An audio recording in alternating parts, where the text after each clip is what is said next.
Good morning, friends, and welcome to Iluka Springs, a small town nestled amongst the mountain trees and home to our misfit band of teens. Last time, after the group disbanded, we found them all taking some time to figure themselves out and sort out what their plans were for the rest of the day. And while some of us chose to relax and some of us chose to party, Casey and Marcus chose to go and break into their friend's house and potentially get themselves very embroiled in harm. But we shall see. We last left everyone reconvening at the entrance to the Iluka Spring Grove National Park. Let's go. So, you've all just arrived back together around the same time at the car park out the front of the Iluka Spring Grove. It's anyone who's lived in the town for even a couple of months knows that this is it's a national park. It's the main tourist attraction in this town. It's what brings all the tourists around. It's a protected reserve, and it is both a great spot to go and just hang out with your friends at night, if you can, jump over the fence and not get caught. Or it's also a great place to go and be terrible, terrible, rebellious teenagers, whatever that means to you. So, Aaron, you're currently the furthest away from the group, having walked in and, started up the path to the grove. You're following the singing, is that correct? That's right. So you can hear the rev of a car engine and the voices of your friends behind you. Are you going to pause, or are you going to keep going? I'm going to keep going. And is it possible to gaze into the abyss as to who is singing? Yeah, absolutely. Give me a roll. Oh, I didn't do a roll 20 for you guys. I'm sorry. Okay, it's a -1.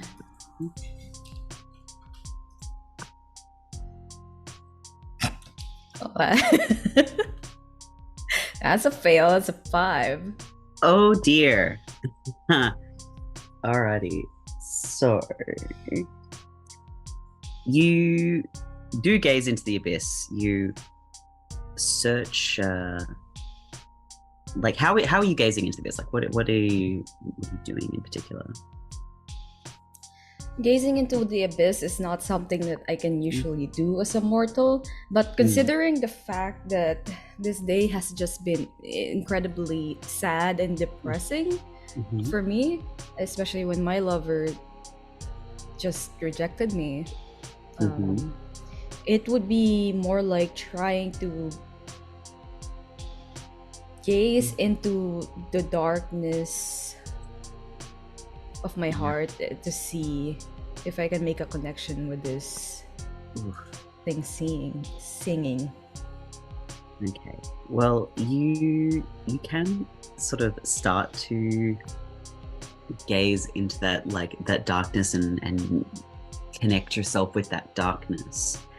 And you think of the way Papa looked at you, that betrayal on his face as your newfound friend hit him quite hard, shoving him into a drum kit, and how his own bandmate stormed off, and the pain that you've probably caused him, and how you may have potentially ruined this relationship by making friends with these people that you got into detention with.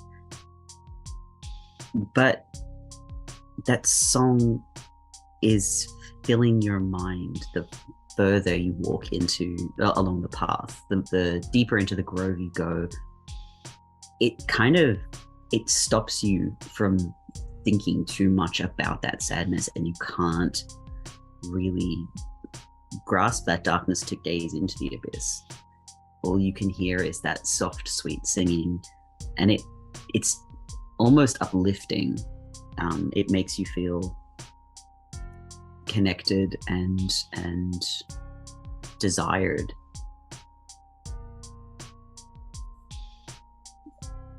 Wow, that's something I haven't.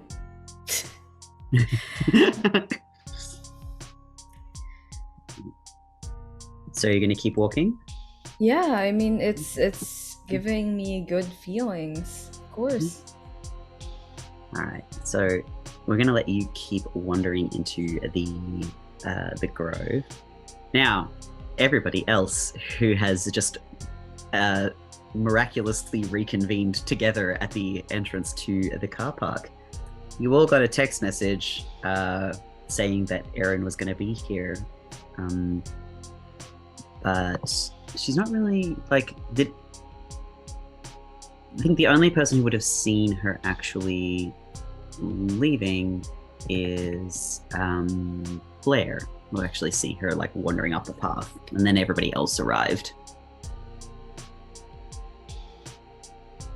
So what's the plan, guys? Blair's standing there like off her bike. She's got this big like knitted jumper like on, and she's like, I don't imagine it's too cold, but like just for the sake of the end of the day, and because it's the end of the day, she's not actually wearing any of her makeup. Mm-hmm. So this is a rare naked-faced occurrence. Because usually she wears the makeup and just takes the brunt of whatever punishment the school tries to throw at her. But she'll be sitting like, Erin, back here! Oh my god, she's way out of earshot.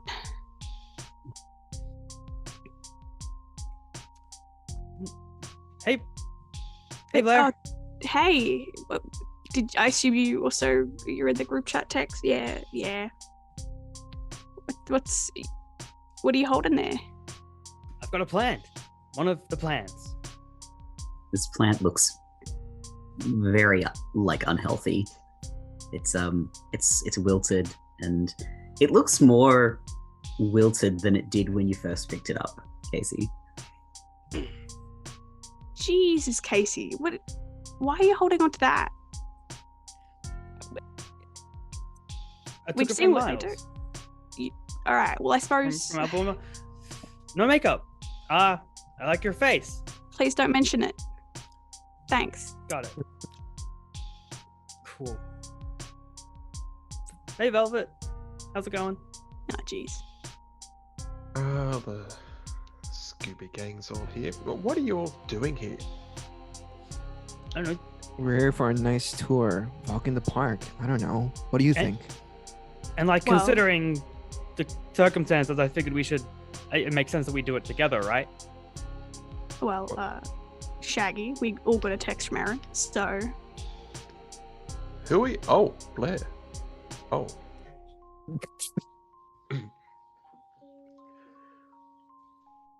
Why are you holding a plant, Casey? Did you steal it from Erin? It's the only friend she has left. I mean, This is- we're Aaron's friend. I mean, I'd like to be Aaron's friend. I guess. we are all Whatever. I guess.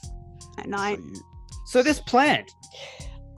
This was Miles's plant. The one that our buddy Miles, his sister, gave it to him. And now it's mine. And looking at that plant, how's he coping? Oh, Miles is fine now. The plant and I... We've come into an... The plant is capital M mine now.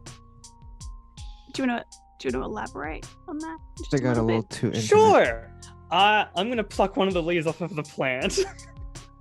Oh, take another harm. Marcus watches in horror as he was about to stop him. Them, but That's what I mean. You guys see as Casey plucks a leaf off this plant, a cut open up on the side of their face. It's not a big cut. It's like a cat scratch kind of sized, but it's bleeding. That Jesus Christ! What are you like? Ace, what the hell, man? What?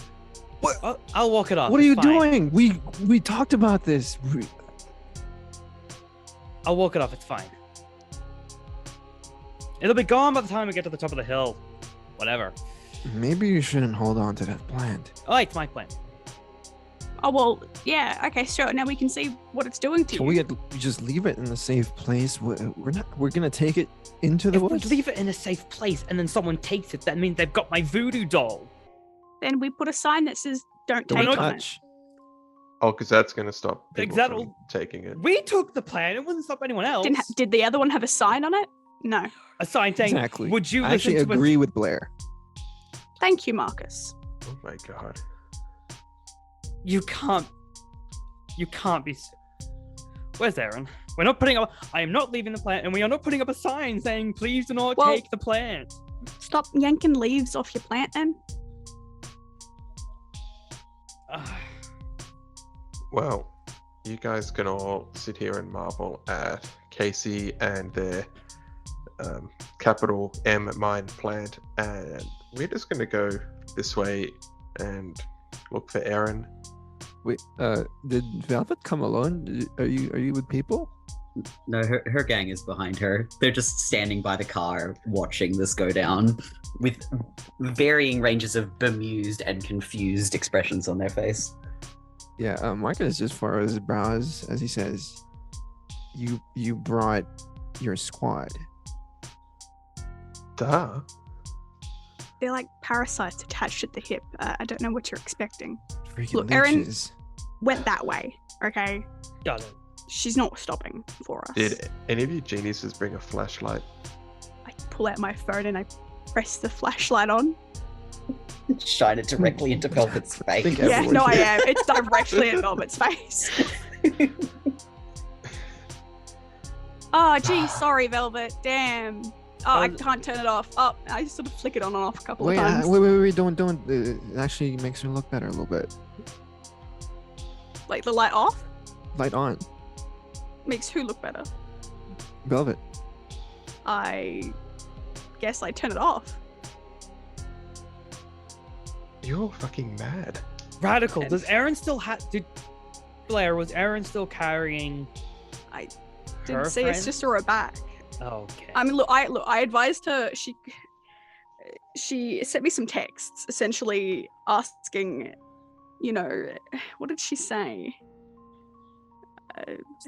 She thinks the plant's haunted, and she feels like something is staring at her. And I told her to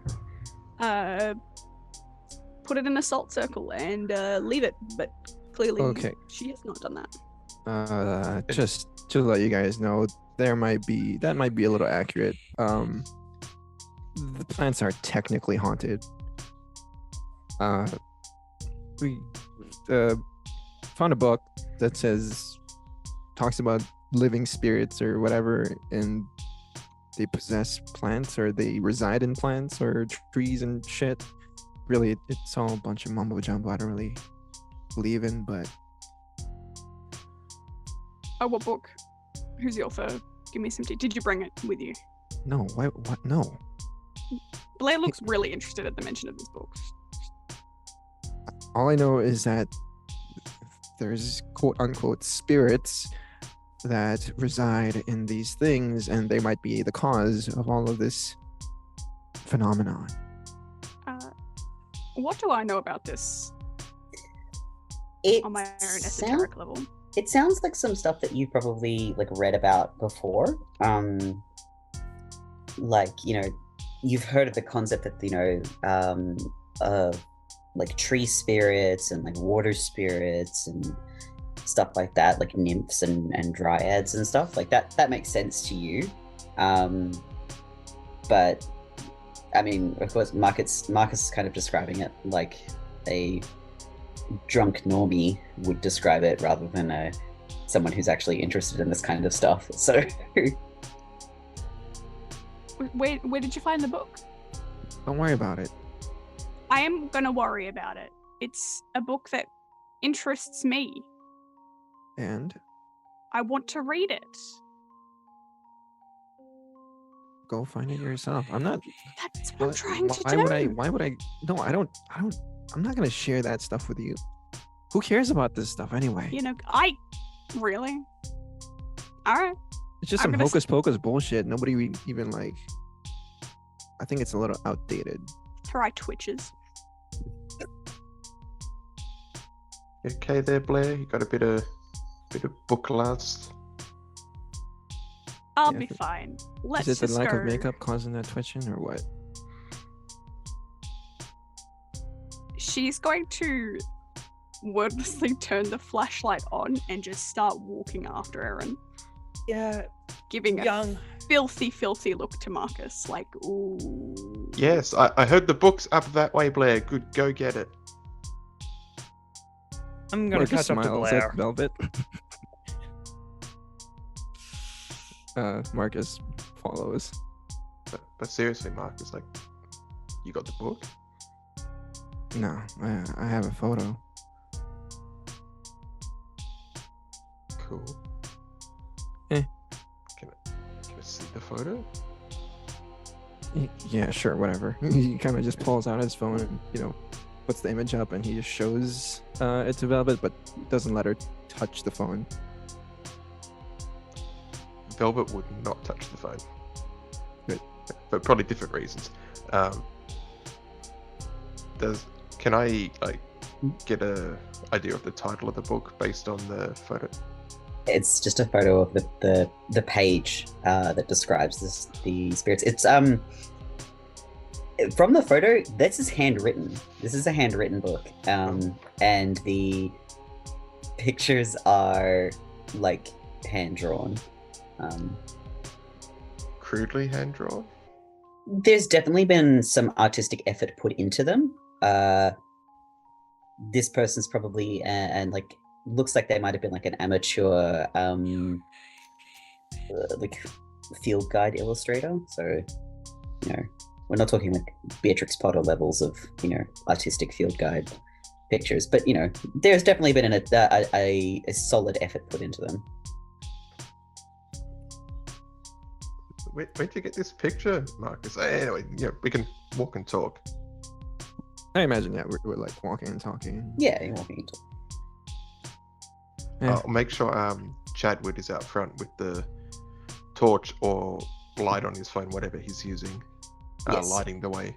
Yes, Chadwood has a big like Bakelite torch. So one of those big heavy like policeman's torches that he's leading the pack with, and the twins are taking up the rear with their flashlights on as well, so you can see your footsteps. Keeping my hands free. That's lovely. To answer Velvet's question, Marcus would try to be a little cool here and say, "Oh, I've got my contacts," and by contacts I mean the internet. Mm-hmm. Do you have a slightly less vague answer? A few quick Google searches did the trick. He kind of pulls the phone away and puts it in his pocket. Marcus, are you trying to get her to drop this conversation? Yeah. Cool. I'll get you to roll to shut someone down. So roll with cold. Nice. I think I got a +2. Nice. I got a +2 to that. So that's a 10. Oh no, I think it's total 8. Oh, it's total 8? Yeah. Mhm. Sorry, I'm just double checking. Cool. So you do all this kind of like back and forthing and like his vague answers and him being a bit short and terse with you. It's really obvious he's trying to deflect. So Marcus gets to choose from one of the following. So either Velvet can lose a string on you, or if she has no strings on you, you can gain a string on her. You can give her a condition, or you can take one forward for any rolls against Velvet in the future. I think Marcus will take a string on Velvet. Easy. Does Velvet have any strings on you? No. Easy. Yes, you can take a string on Velvet. But Velvet also gets to give you a condition. You get to What are make the... so I just make up any conditions? Yeah, it can be kind of like anything. As long as it kind of relates to what's happening. Oh God.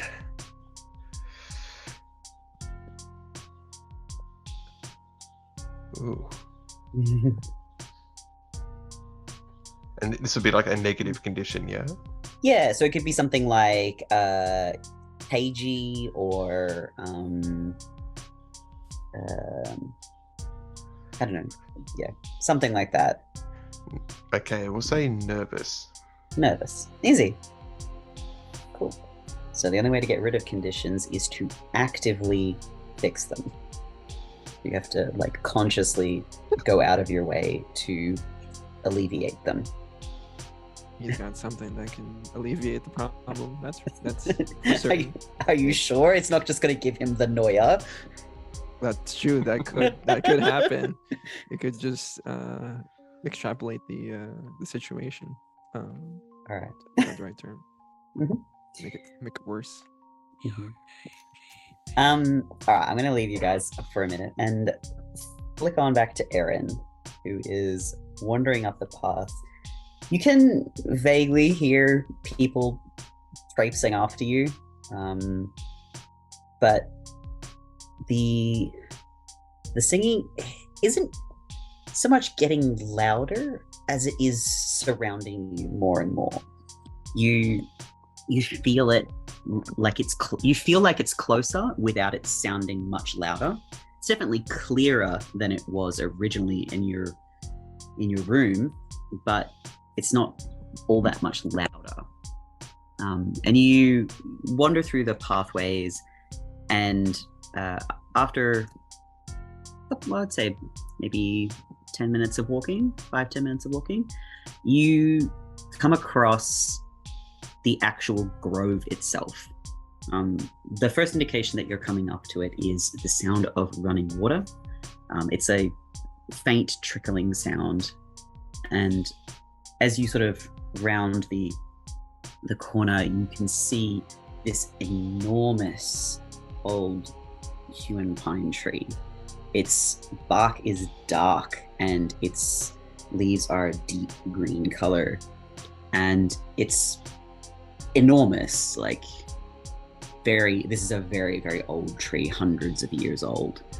And you, even in the dark with just the almost full moon shining down on it, you can see that it almost forms the shape of someone standing with their arms up and outstretched above their head, their back arched slightly.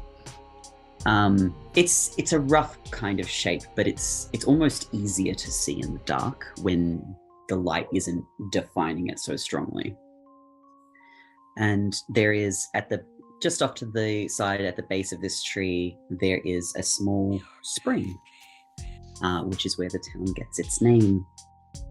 And around this spring and in amongst the roots of this tree, it's beautiful and green and grassy, and there are easily recognizable flowers growing around, typical daisies and wildflowers and the like, and 5 very distinctly different flowers.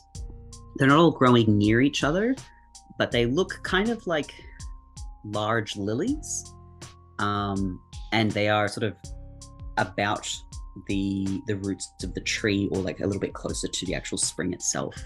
They don't look like they're connected, but they do look very similar to each other.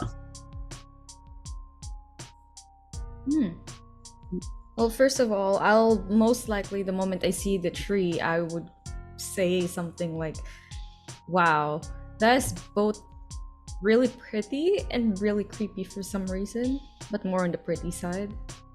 Would be a perfect date spot for me and Harper, but When you call the tree both pretty and creepy, the music that you can hear that beautiful kind of nature singing kind of like swells for a minute and then goes back to its usual sound. No, it likes to be complimented. Very pretty and green tree. The music does swell again, just for a moment, as if it's almost as if it's amused by your compliment. Well, I mean, everyone likes to be complimented. Aaron is going to approach the spring where the flowers, similar lily flowers are. Just to take a look. Have you got a light out, or are you just using the moon? I'm just using the moon at this point. There are two flowers near to the actual spring itself, a little bit further away from the actual from the roots of the tree. The one nearest to you is under the moonlight, kind of it almost looks brown, like a light kind of honey brown color. And the stamen, the where the pollen is in the center of the flower, is really dark, and it seems to have these dark kind of edges to the petal. But the one just slightly further away from you, while it looks like the same type of flower, it's split directly down the center, and one side is that same, almost a similar kind of brown color, maybe slightly darker, and the other side looks almost blue in the moonlight.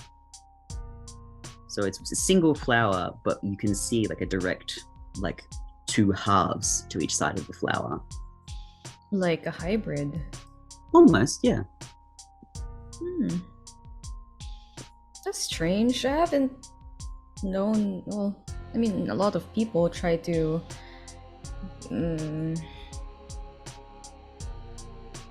I'm going to go nearer to that half and half flower. It's got a, like, the stamen are also split down the center. One side is slightly more brown and the other side is slightly more blue, which is an odd kind of color for a stamen to be. Stamen are not usually blue, but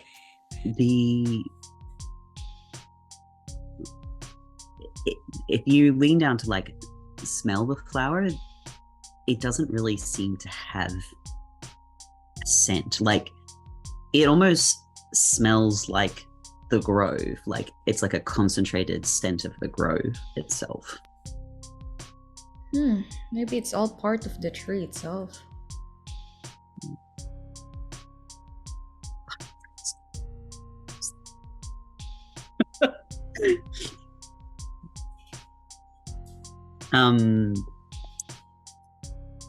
Do you touch the flower in any way, or are you... I will most likely like crouch down near the flower, depending on how big it is, and then I will most likely, because it's rude to just touch random things in the forest. You might get cursed by things. Learn from superstition. Aaron will ask most likely will ask if she can touch the flowers. Like, may I touch your petals? Which sounds strange. And then she's gonna laugh. Oh my god, why am I asking you flowers? This is so wrong. I'm alone. Oh, this is just a breakdown at this point. There's no real answer, but you do feel a faint breeze almost pushing you away from the flower. Almost telling you not to touch. Okay, no touching then. And Aaron, defeated by the flower, most likely going to be experiencing a little bit of mental breakdown, being rejected by a flower.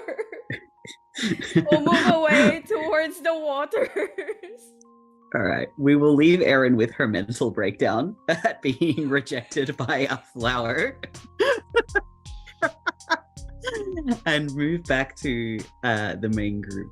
So Blair and Marcus are heading up the path. Oh, sorry, Blair and Casey are heading up the path ahead of Velvet and Marcus and her cronies. Casey. I have a question. Sorry. Yes. No, go for it. Did I hear the song pick up from? Yes. Oh God. You heard 2 instances where the song swelled slightly. Just whoa. So look down at the plant. Does the plant look any healthier, or is the plant still just the plant? No, it's just a plant. Are you Telling me something? Am I going the right direction? Are you talking to the plant now? Did Timmy fall down the well? What's wrong, Lassie?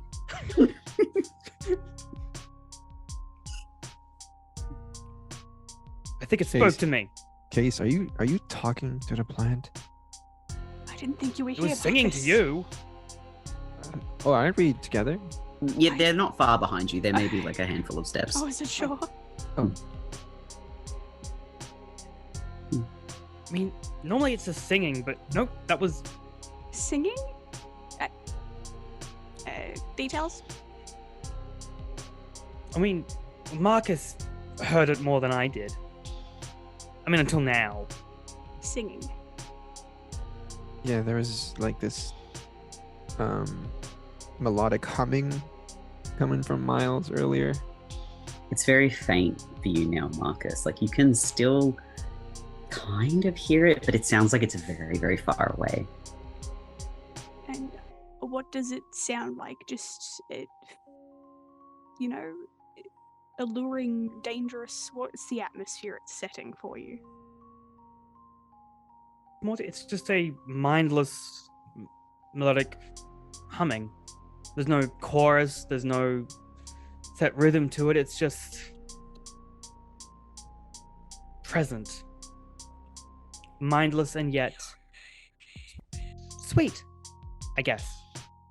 Oh, it's just you, Casey, isn't it? You think so? I mean, Hmm. nah, I don't know. Not really my whole. Maybe. Once. Or it could just be tinnitus. Pardon? Hmm. Sorry. Bad joke. Yeah. I'm just gonna like rotate the plant around to see if like putting in any specific. I'm using it like almost like a Geiger counter. Like, does it like does the song It's checking. change depending on the direction? No. No. What do you want from me? Can The I? more you shake it, the more you start to feel your head throb a little bit, though. Whoa! All right. Well, you know Hey, what? you I'm should not doing have. that again. Yeah. Case, No. case. Let's not do anything to the plant. Get someone else to hold it or something. Just don't. Oh, kill hell the no. plant. What? You don't trust the plant? I don't trust you not to accidentally drop it if you're gonna start flinging it around. I'm not gonna drop the. I'm terrified to drop the plant. I have more to risk than you do from dropping the plant. Well, Hey, is clearly it- you'll die if you do. Is it me or is it Ah. getting colder? Just throw a the blue. jacket. You want my jacket? No. You guys feel that? No, because I'm It's wearing a not yet. jacket. It's not getting colder. Why is it? You good, man? Are you alright? Marcus, Yeah. are you high? Oh, of course. No. What would make you think that? Okay, Casey. I'm high on life. Is Marcus Oh, high? God. Sorry? Casey, is Marcus high? I can never tell the difference anymore. One of Right the on. twins steps up and like sniffs your jacket and just like, oh no, he totally hey. is. And the other one Hey, says, "Have you got the noia? Are you paranoid? Hey, Have stop. you got the noia?" hey, stop! You've got the Get away noia. from me. Which one of the twins is it? It's the one who sniffed you is Layla. Hey, I mean, they're identical. They look exactly the same to you. Oh, that's true. Hey, Can you like not get so close to me right now? I mean, I would appreciate it other times, but just not right now. She gives you like a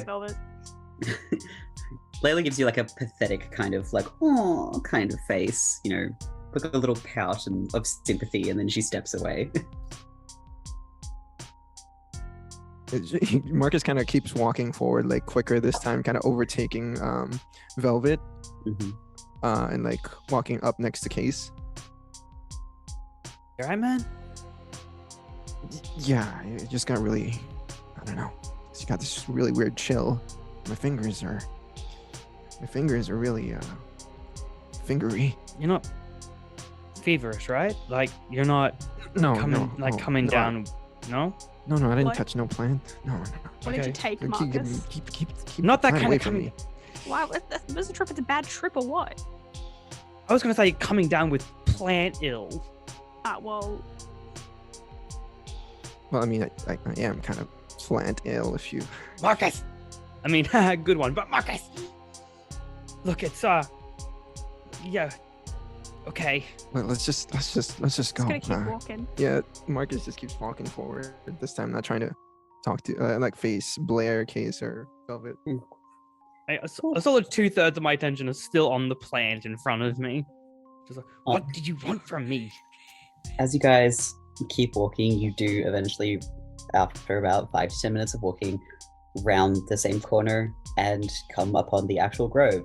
And Aaron having a bit of a mental breakdown and crying at the edge of the water. Oh. Aaron, Okay. Jesus Christ. Oh no, So- she touched the plant, didn't she? Oh God. I'm gonna go up to her. And Yeah, squat I'm down. gonna run over to Aaron. She's Holding the taking this plant. well. Hey. Aaron. What's up? I got rejected by a plant. Ooh. How do you know that it rejected you? They didn't want me touching it. And I asked politely. Am I going insane? Is this what's happening? I'm talking to plants. Case, that's what you call plant ill. No, stop. Can I gaze into the abyss now that I have a bit more knowledge on people hearing singing and knowing about like these spirits connected to plants in some way, or Absolutely, you can. Please Alright. roll me your 2 dice. so what do I roll now? I get You're a rolling with dark. with dark. Okay, and it's just 2d6 flat. Yep. Yes. 2d6, and you add 2. Right. Okay. 2d6. 2. It's a 5.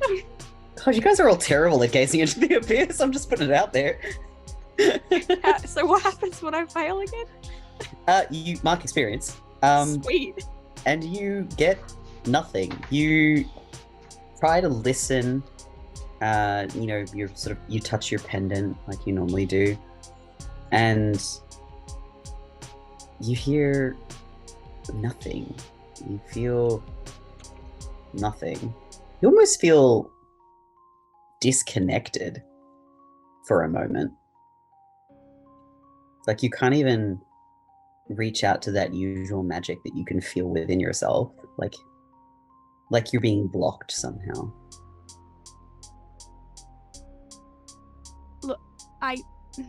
She sort of like winces like a bit of a headache or something. Look, I don't think you're going crazy, Erin.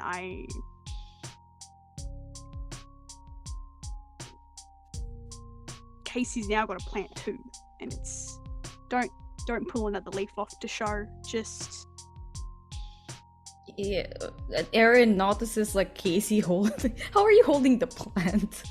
So, I was genuinely swinging it back and forth, so like the pot in between both hands is like a little bit in front of myself. Like Aaron will grab it mid-air and then just hold it and say like, "Don't do that. We don't want you dying."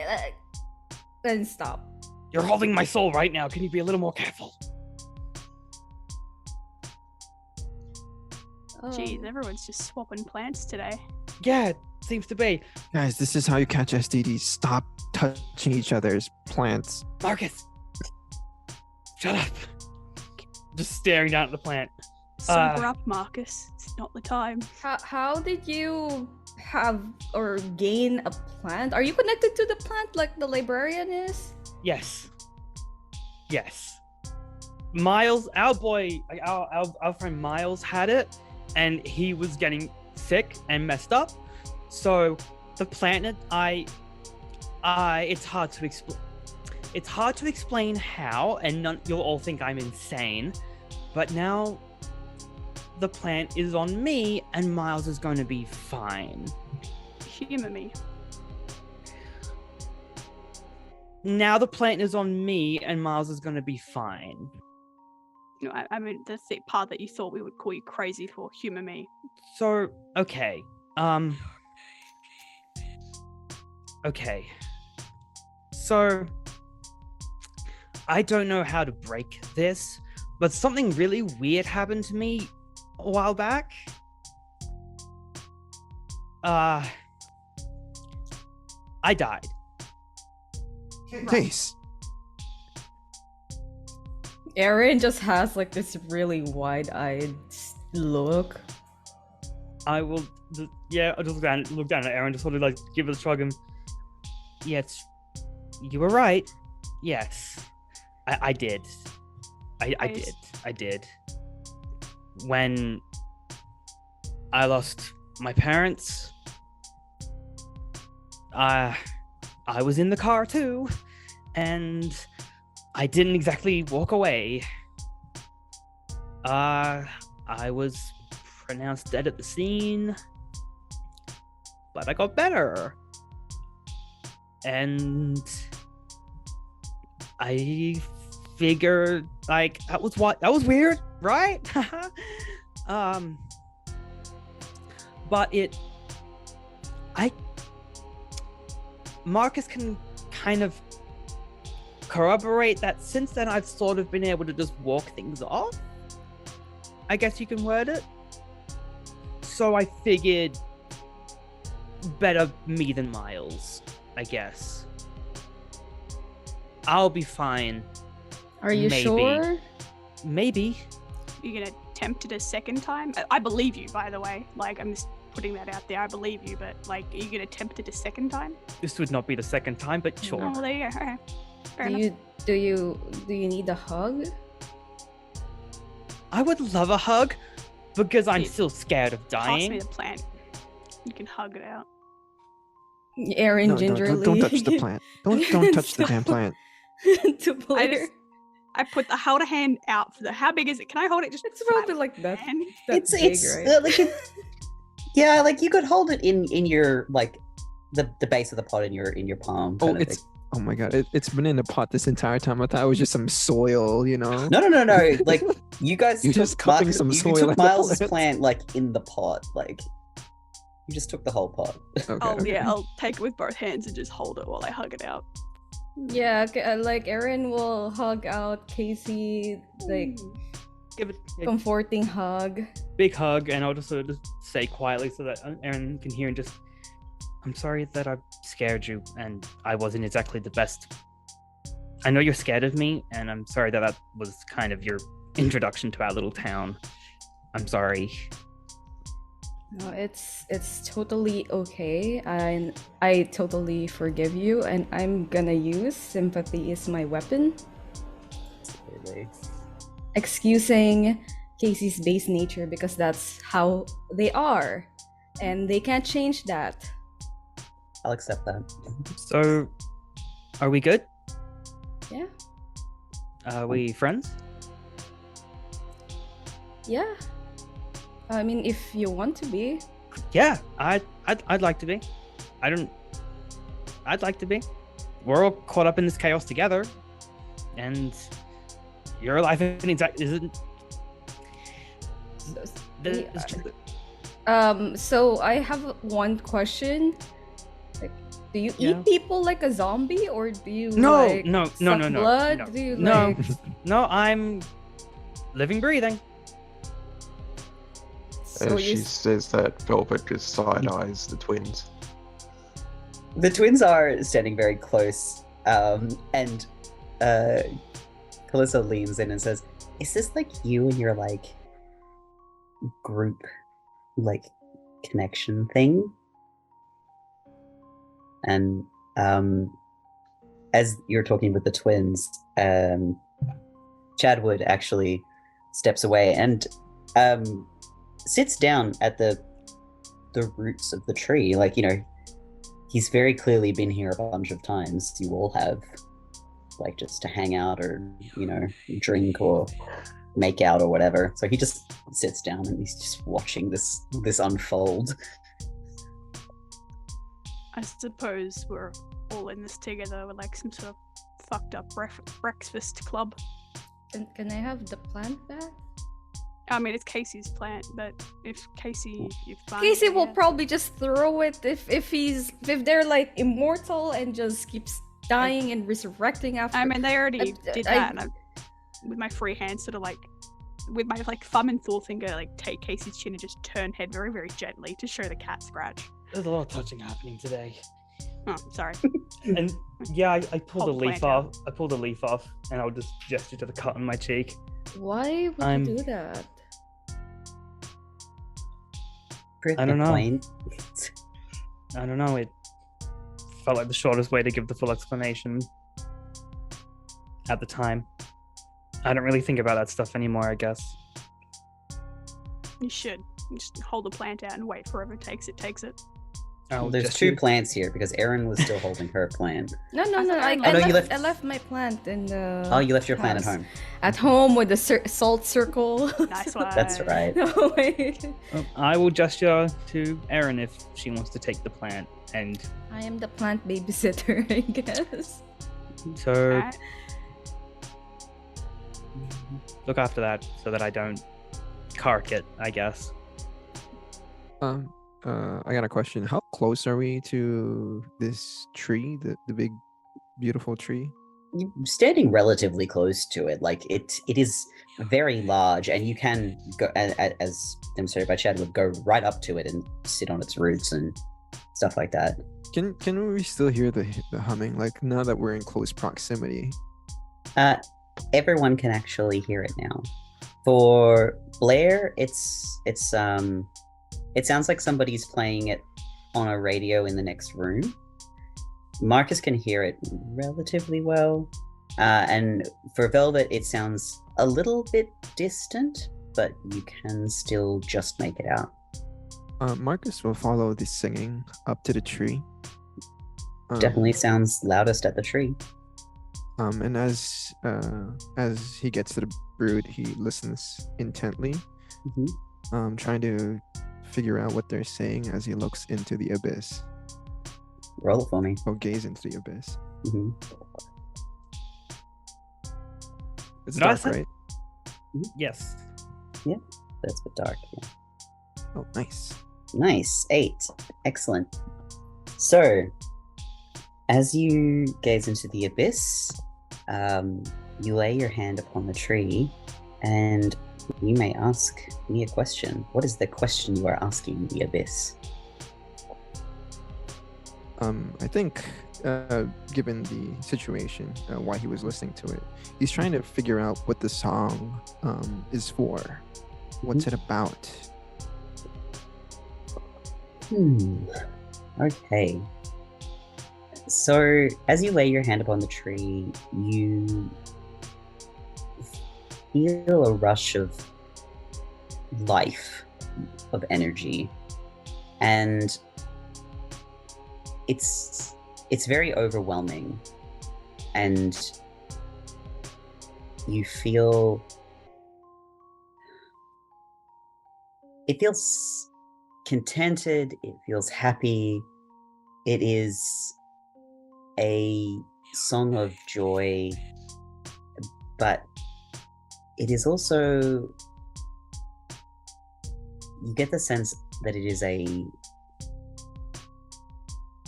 call. Like, there's a sense of almost longing or loneliness to the undercurrent of the song, but it rushes, all this information kind of rushes towards you like someone opened a dam suddenly. It's overwhelming, and rushes through you, and the moment you pull your hand away, it disappears again. Like the sounds. Yeah. You can still hear the sounds, but the energy and that life disappears. Okay, so just so Marcus can relate. So it's like a pop song, but the lyrics are really sad. It's like it's more of an indie pop song. Uh-huh. So it's got some like like some soft sweet lyrics, and they're nice lyrics, but it's got a kind of melancholic kind of undertone. Mm-hmm, mm-hmm.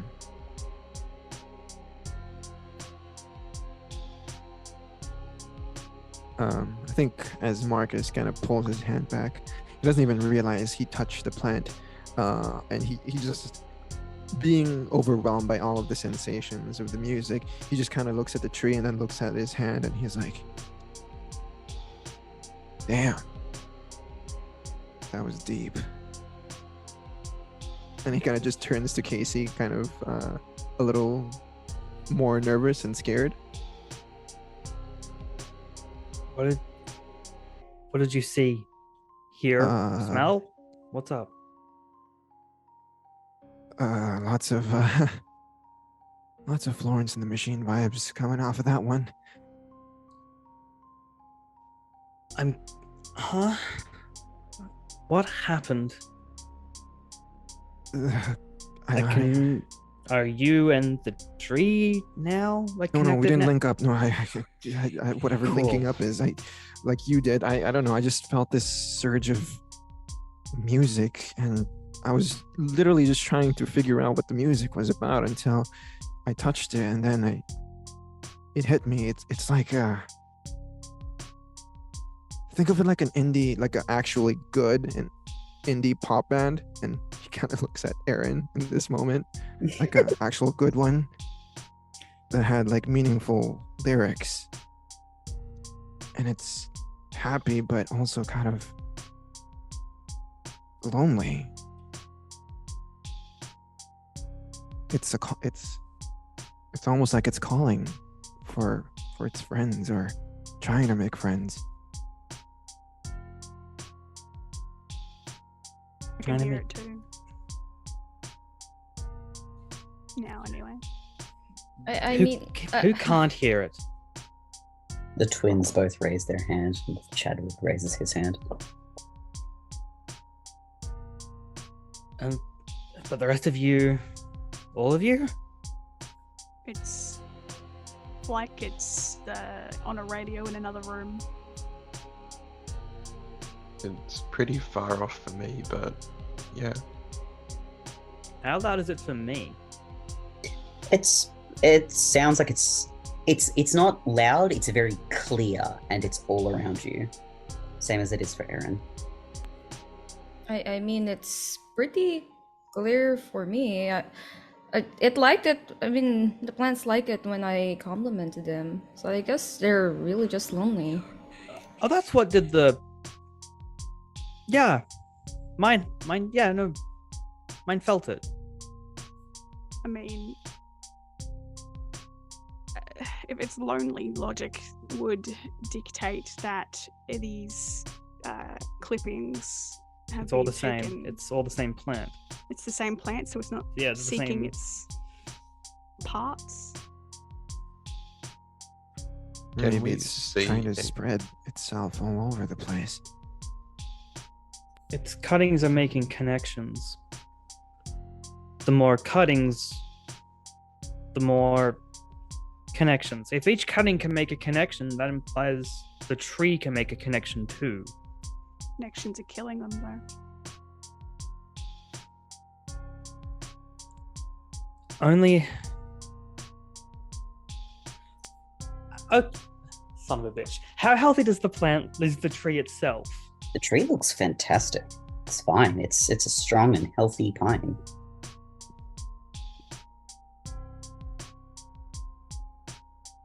Second question. Mhm. How good of shape is Oakley in? I mean, you saw her earlier, and she looked fine. Again, healthy human being. Yep. Well, what's up? Does anyone have Oakley's number? No, Nope. nobody has Oakley's number. Why would we have Oakley's number? Don't Yeah, tell me you want her number. there and There. Hold on, doesn't she live here or something? they and I don't Oh. know. Does anyone know where Oakley hangs their hat, as it were? Do I know where Oakley No. loiters? It is like town law that Oakley is regularly found at, because Oakley's basically a local cryptid, because they're so fucking weird. They're regularly found at the Grove, but there's nothing about anywhere. No one knows where they live. And did we know how many cuttings were made or sold out of the flower shop?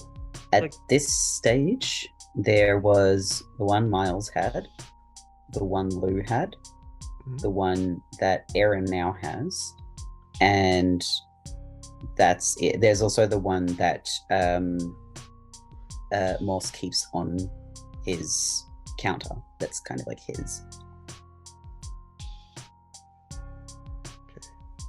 So only the 4 cuttings, at least that we're aware of.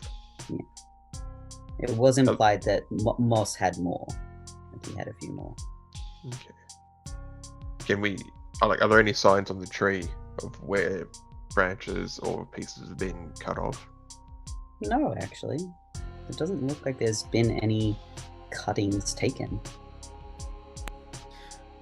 Oh, before we continue, guys, do you want to see like the flowers, the flowers that rejected me, specifically the flower that rejected me? Sure, maybe Sure. a piece of our mind. We for beat- Yeah. We beat the shit out of your last boyfriend. What? Please don't beat the shit out of. I- Don't beat anybody, please. That's. I did no such beating. I helped you get home. Yeah, thank you, Blair. You're welcome. Really Can I have- nice. Can I have my plant back, please, for a moment? Okay, here. Are you gonna Thank do you. something silly with it? I don't know yet. Thank you, Aaron. Right, where's this flower? Okay, so here, and then I lead them to the area where the flower is, with the half and half flower. Are these the same flowers I saw in the book while we were Yes. in detention? There are 2 more flowers there than there were in the book in detention, though. So in the book, there was only 3 flowers, but there are currently 5 flowers. The one that Aaron leads you to, Blair, have you still got your flashlight on your I phone? do. Yes. Cool. So with the flashlight on it, you can see the colors in a much more starker light. And again, one side it is split perfectly down the center, and one side is a warm kind of brown color, including the stamen, and the other side is a bright kind of almost sky blue, including the stamen. And please don't touch the flower, because it didn't like being touched. Gave a warning. So Can I also just very quickly get Marcus, Blair, and Velvet to roll 1d6?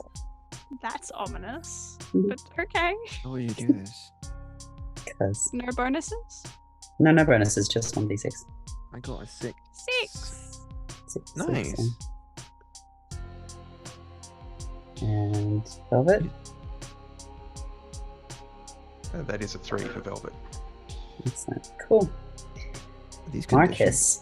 you're good. No, they're not. Marcus and Blair, you remember about 2 years ago that a tourist went missing. Just disappeared off the trail and was never found. and you can both distinctly remember her photo in the newspaper and around, around the town photos and like online and stuff like that. She had heterochromia. She had one brown eye and one blue eye.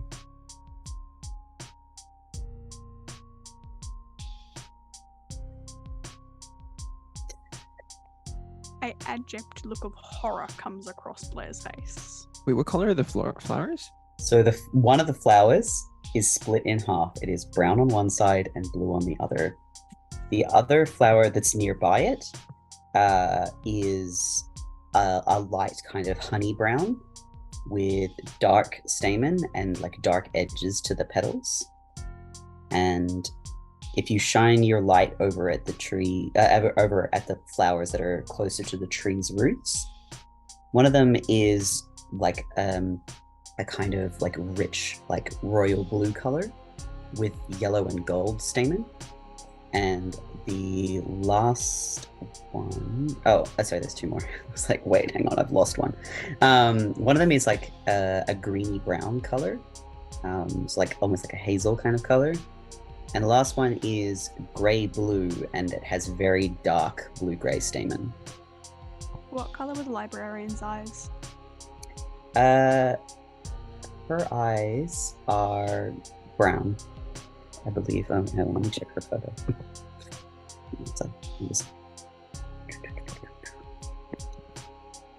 I take that back. Very dark green.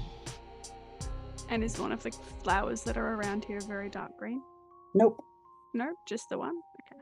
Yeah. So there's one that's like a green brown, but it's like a hazily color, but nothing that's very dark green. Can we make this connection, or?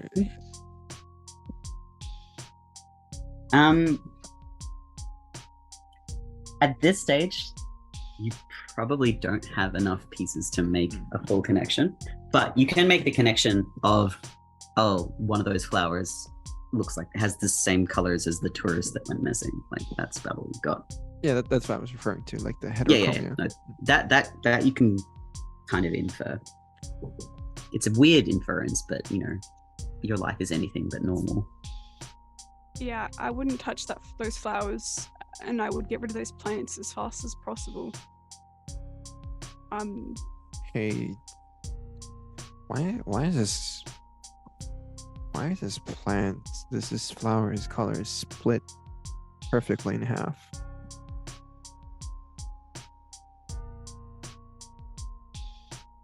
When some plants do that, Well, flowers, yeah. like that's not like some flowers. It's just a genetic thing. Sometimes with flowers, it can just happen. Like a It's five-leaf also a clover. genetic thing for people Yeah, I guess it's just a genetic thing in and their eyes. Yeah. What's that? It's like Heterochromia. Look, a few years ago, I don't know if anyone remembers it, there was a tourist that sort of showed up and then went missing, and pointed the dual flower, and it looks a lot like what her eyes did. Huh.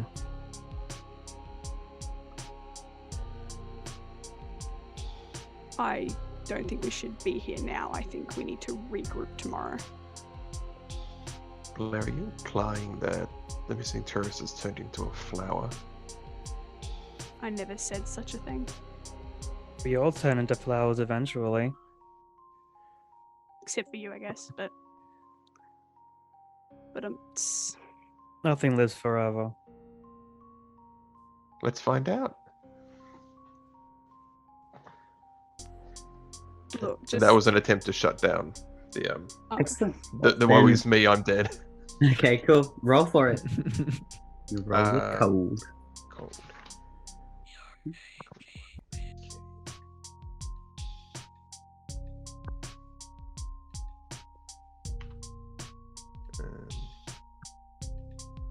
Appear to be experiencing some technical difficulties with roll 20. Give me 1 second. That's all right. Roll 20 hates everybody. There we are.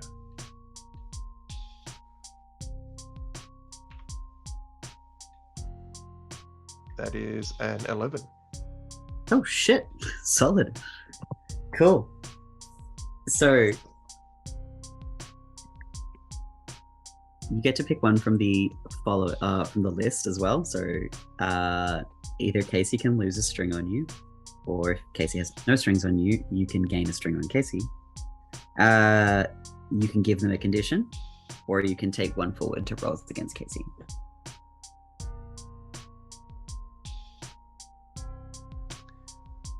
We will take a string on Casey. Casey, Velvet has just you were moping. You know you were moping, and Velvet threatened you. Velvet was just like, "Shut up," and that just hits you. Yeah. Uh-huh. Sorry to bring the mood down, I guess. I'm not wrong, but hey. I made a joke about it. Ballista kind of like runs her the side of her palm across her inner wrist, like inappropriately. Guys, can we like not joke about this Jeez. kind of things? Yeah, look, I'm an edgy bastard, but I got to agree. Sorry, I'll stop. Yeah, you should probably You stop. better. She actually does look quite mollified. As I said, Velvet, control your dogs. No, it's fine. It's whatever. It's not fine. It was a direct threat, so I would say it's not fine, but you do you, boo. Right. Cool. I can't believe this. No, listen. This is not right. Velvet, you should apologize to Casey. That was inappropriate. I start recording on my phone subtly. Marcus kind of steps up, kind of in between Velvet and Casey. On whose side? I'm pretty sure I can walk this off. I think we'll be fine. I mean, we get it. You died, but like every 30 seconds you bring it up. Oh, I'm dead. I'm dead. It's like, we get it. Don't be such a drama queen about it. As Velvet says this, Ooh. Casey, please take your last harm. Casey's now at full harm. I'm now skirting death. Yes, you are. You do have short rest for the wicked. So, Uh-huh. you guys see Casey still for a moment. And their body kind of jerks. The plant in their hands starts to crumble to ash. It wilts and crumbles, and the leaves drift away and turn to dust in the wind as Casey drops to their knees and then slumps forward into the ground, very, very still. Oh my god, Marcus- Velvet, what did you do? Marcus drops as well as he kind of tries to catch Casey, but he's a little too late. And he kind of just rolls Casey into his arms, slowly and gently. Case? He's just Velvet, they're what the just fuck? hamming it up. They're fine. Velvet, you've gone too fucking far this Velvet, time. what the fuck did you do? I'm dead Case, serious. stay with me. Case, he says as he kind of, slaps Casey's cheeks a little bit, try to Go wake for a him up. pulse, Marcus. He goes for it. He kind of touches their pulse in their neck. They are very dead.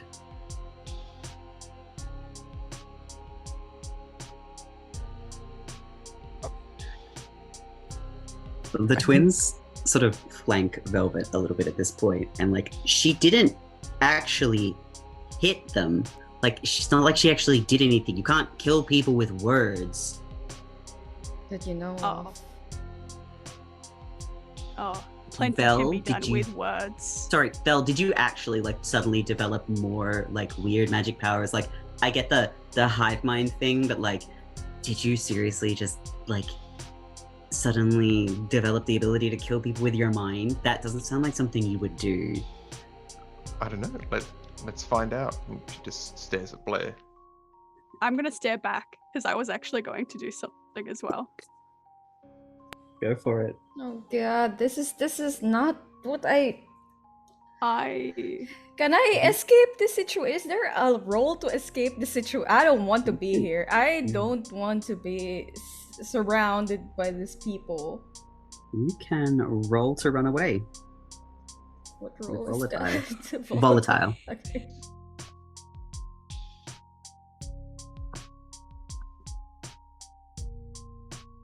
Oh, Got 11 on that. Nice. So, you escape. Are you heading back out into the car park, or are you heading deeper into the grove?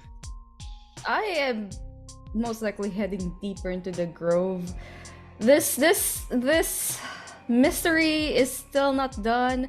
I know that when the fight breaks out, they're gonna be heading all the way out into the car park, and I don't want to be stuck walking along the road. I don't want to see any of them right now. If I have to stay in this grove overnight, I don't care. At least the flowers are nice enough to tell me to reject me. So You run deeper into the grove. just You Look all what watch. you guys have done. You scared her off. Well done. And you have killed Casey, we assume. I don't did know not what kill was Casey. done. How did I kill Casey? You were just making remarks about them, harming themselves. It's called a Velvet. joke. Oh, yeah, because it's funny. I'm sorry, who was laughing? Hey, The Who twins was just sort of laughing? like roll their If- eyes. He's died before. He'll be fine. Like You don't know that. car accident didn't kill him. Or kill You don't know him. if they can. I have a question. Mhm. Is this the first time Marcus has seen Casey die? Like actually die? Like, because there's been other times that, Casey has told them about dying, but is this the first time they've seen him actually die? Casey, you want to answer that one? I'd say this is the first time it's been like Marcus has seen Casey blatantly die. The rest, I imagine Casey was sort of able to play off as a joke. Just sort of like, Oh. what happened? Oh no, I died last night. No, it's fine. Don't worry about it. Thanks for leaving me behind, by the way. Okay, then Marcus is horrified in this situation. He's just like rocking back and forth, Casey in his arms, because the other times were just pranks. This is actually real. So he's just like holding on to Casey, stroking his hair a little bit, saying, Case, come back. This is a freaking joke, right? Just to get back at fucking bitch Velvet. Come on. Open your eyes, come on.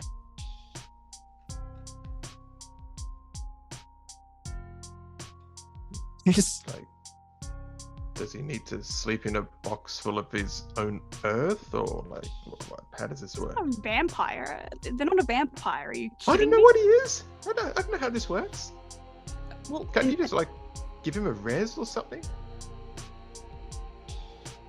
Oh yeah, let me just go get I don't know what they use in games. Look, I'm so sick of this. Stop palming this sort of blame off onto anyone else but yourself. Can you roll to shut down, please? Me? Yes. Yeah. That's with cold, right? Yes, with cold, but you will get a -1 on that because I have Velvet -2 to cold. Yeah, well, it's -3 now because Velvet has her cronies with her. That's so good. I was actually going to see if I can roll a hex. Go for it if you want a hex instead. It's still a -1. Yeah, no, that's fair. I was going to do the illusions. I want Illusions? to see if the actions will have the repercussions of seeing things that are not very nice. Excellent. She can keep her hair for now. Roll with dark then. But Okay. yeah. Minus -1. 1d6. 2d6. 2d6, and then +1 because it's -1. Yeah, because you usually have +2. Ooh, fingers crossed. Oh, that 9. just misses. All right, so it works, but I have to choose something. So yes. So on a 7 to 9, it works, but And- choose either the casting does you 1 harm, the hex has a weird side effect, or trigger your darkest self. I'm tempted to roll a dice for a 1 to 3 to see what that does, because I don't want to choose. I just also want to describe what happens. All right, roll your d3, and then you can describe what happens. Okay. Okay. I can't do a d3 on.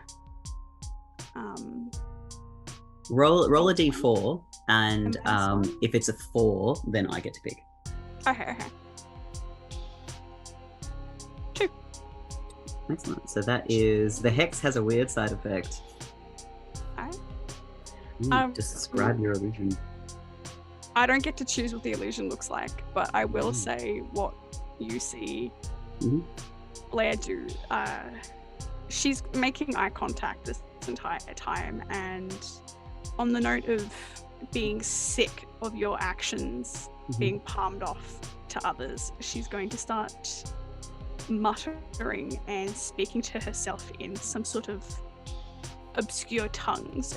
It can't be understood, and her eyes just start clouding over to be this solid red. I think it's a bit described in the book. It's just a solid crimson red, and that's when the hex takes place. Cool. So, Velvet, everybody. So, Marcus, you see Blair start to like mutter in tongues, basically, while staring directly at Velvet. And Velvet, you see this too, but as Blair speaks, you are overcome with a cold kind of fear, creeping dread, as slow as snakes like start to hiss with her voice, and out of the darkness, out of the water, out of the roots, from all around you, snakes slither towards you and wind their way up your leg, and they constrict around your waist and over your head, and all you can feel is yourself being slowly covered in uncountable amounts of snakes.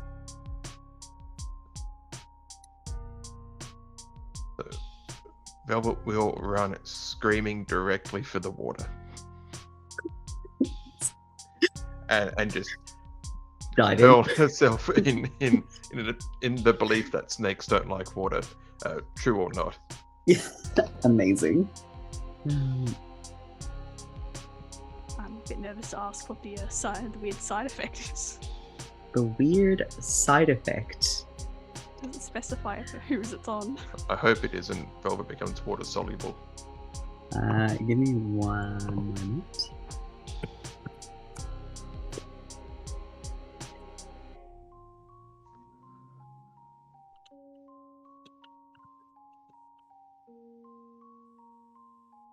Blair, the weird side effect is that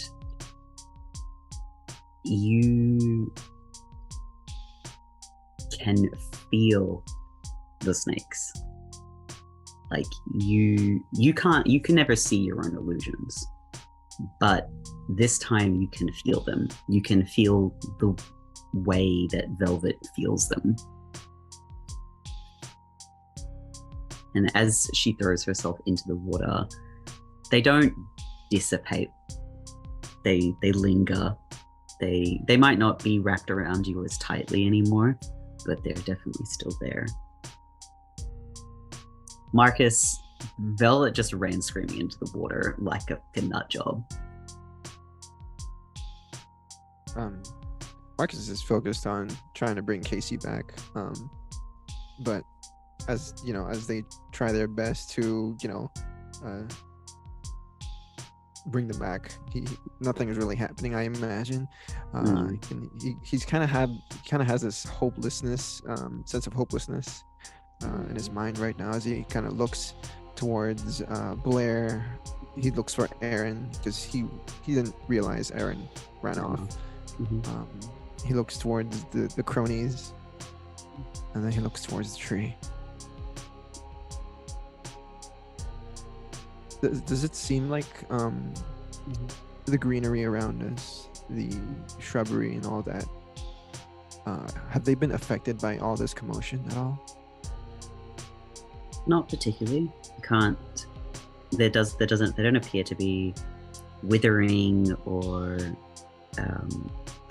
like disturbed by what's happened, other than the water now splashing everywhere. The Velvet's gang are staring in abject horror, but Chadwood isn't against the tree anymore. What's Chadwood doing? He's not in the grove anymore.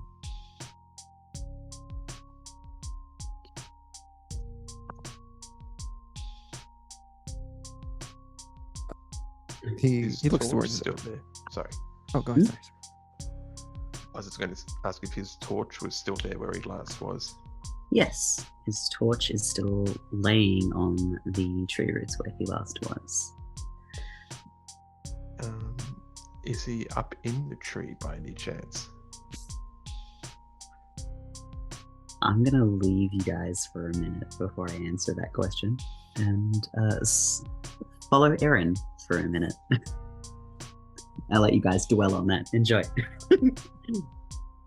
So, Aaron, you run deeper and deeper into the grove, and your heart is racing, and that music is still following you. But it sounds different now. It sounds sadder, but almost sympathetic. And you run almost unseen into the darkness, with only the moonlight to guide your footsteps, until somebody catches your arm and they stop you. Just with it's not a harsh grip. It's a gentle hand on your wrist, tugging you to turn and face them to stop you from running. And you come face to face with Oakley, and they look sad at you. They look sad and they look worried. They hold your wrist and turn like your hand over in theirs and like pet along your palm, just like, why are you running? Oh, sorry, you scared me. It's I'm sorry. just a bit upset, that's all. What upset you? Who would upset such a pretty face? Thank you. But yeah, it's just a lot of things happened today. And Has it been a very hard day? yeah. That's no good. That's no fun. Someone like you should have it easy. It should be carefree. Everyone should want to make you smile. I wish life is that easy. It can be. You just need to find the right people. You think? No. I mean, I've been not really been like great relationships lately. That's no good. What happened to you? What happened today? Well, it's just I made friends finally. I made friends. I got the detention, which I don't know why I got detention. And I made friends there, but then my new friends decided to just force my boyfriend to break up with me or cool it off, yes. And now, I don't know, things are happening too fast, too soon, and I think somebody died, and I'm scared, and It's okay. I'm sure they're not really dead. Like, maybe they just fainted. But I lost a part of myself today as well. It's sad, and it hurts. what happened? I It was don't something know. precious? It feels like a piece of me has died, and I don't know what happened. But it makes me very sad. Do you need a hug? It's so very sweet of you. I would love a hug. And they step up and embrace you. And again, their skin has that strange, rough kind of texture. But they're the same temperature as the air around them. And as their hair brushes over your shoulder, it crinkles like leaves as they gently run their hand down your back and hold you for a moment before they step away. And they cup your face between their hands and say,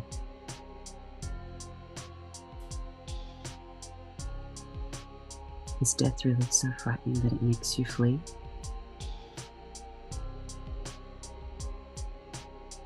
Yeah, You seem stronger than that. I guess. I just need to gather myself a bit, you know.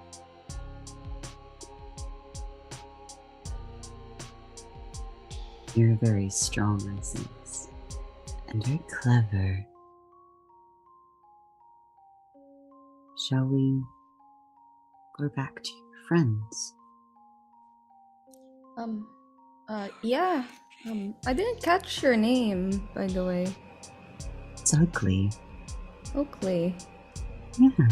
And then Erin in her mind is making connections to like the Oakley, the ugly, you know, person that they keep talking about, and just as she turns away, most likely like holding out a hand to Oakley, because you know it's dark. She turns away to lead the way. It's kind of like she's making a face that she fucked up somehow. And Oakley takes your hand and lets you lead them back the way you came. One more thing that you piece together as you are heading back to the group. You didn't tell her you came with your friends. No. Now, the rest of the group. Am I able to just like grit and bear the feeling of snakes? It's uncomfortable and distracting, but not like horrible. You can grin and bear it. She'll like a shiver and she like rolls her shoulders as it goes down her spine and sort of look at the cronies and through sort of like a tight jaw, just take that as a lesson. The two girls sort of step away, but they look at Velvet in the water and then decide that their loyalty to Velvet is stronger than their fear of you. And they sort of like skirt around you and come and like help Velvet out of the water.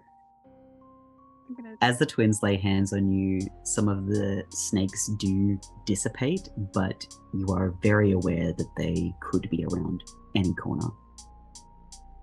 Gonna kneel down next to Marcus and. Do we need to take them have somewhere? we have to get out of here. Yeah. We have to go, he says as he kind of picks up Casey, kind of sling him over.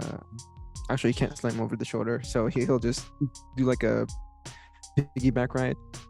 Did you bring a car or something that we can take them home in? Or We brought a bike. We brought bikes, separate bikes. right, well, we'll just use their car when they're done fishing. What the hell did you do? It doesn't matter right now.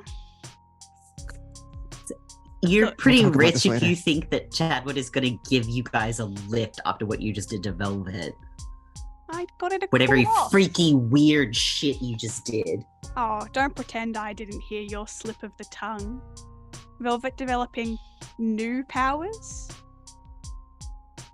Oh, sorry, what was it? More was the words that you used? I'm not stupid.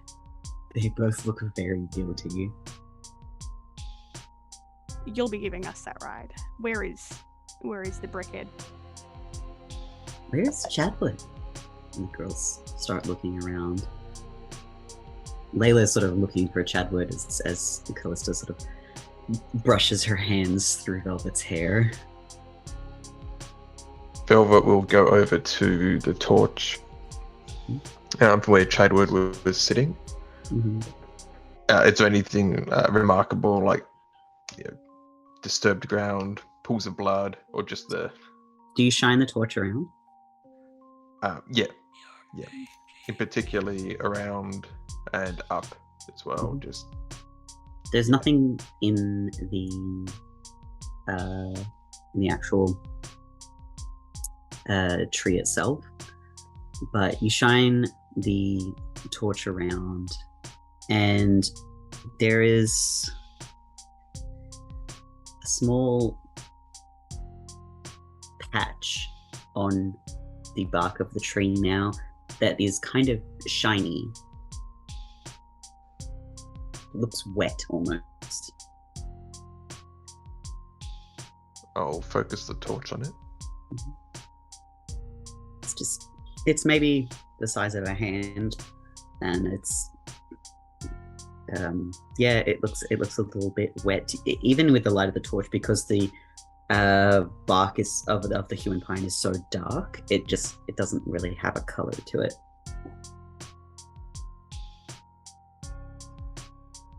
I don't want to touch it. And Layla sort of comes up beside you. What do you find? Do you have a tissue on you? Fishes around in her pockets and pulls out a little packet of tissues. Here.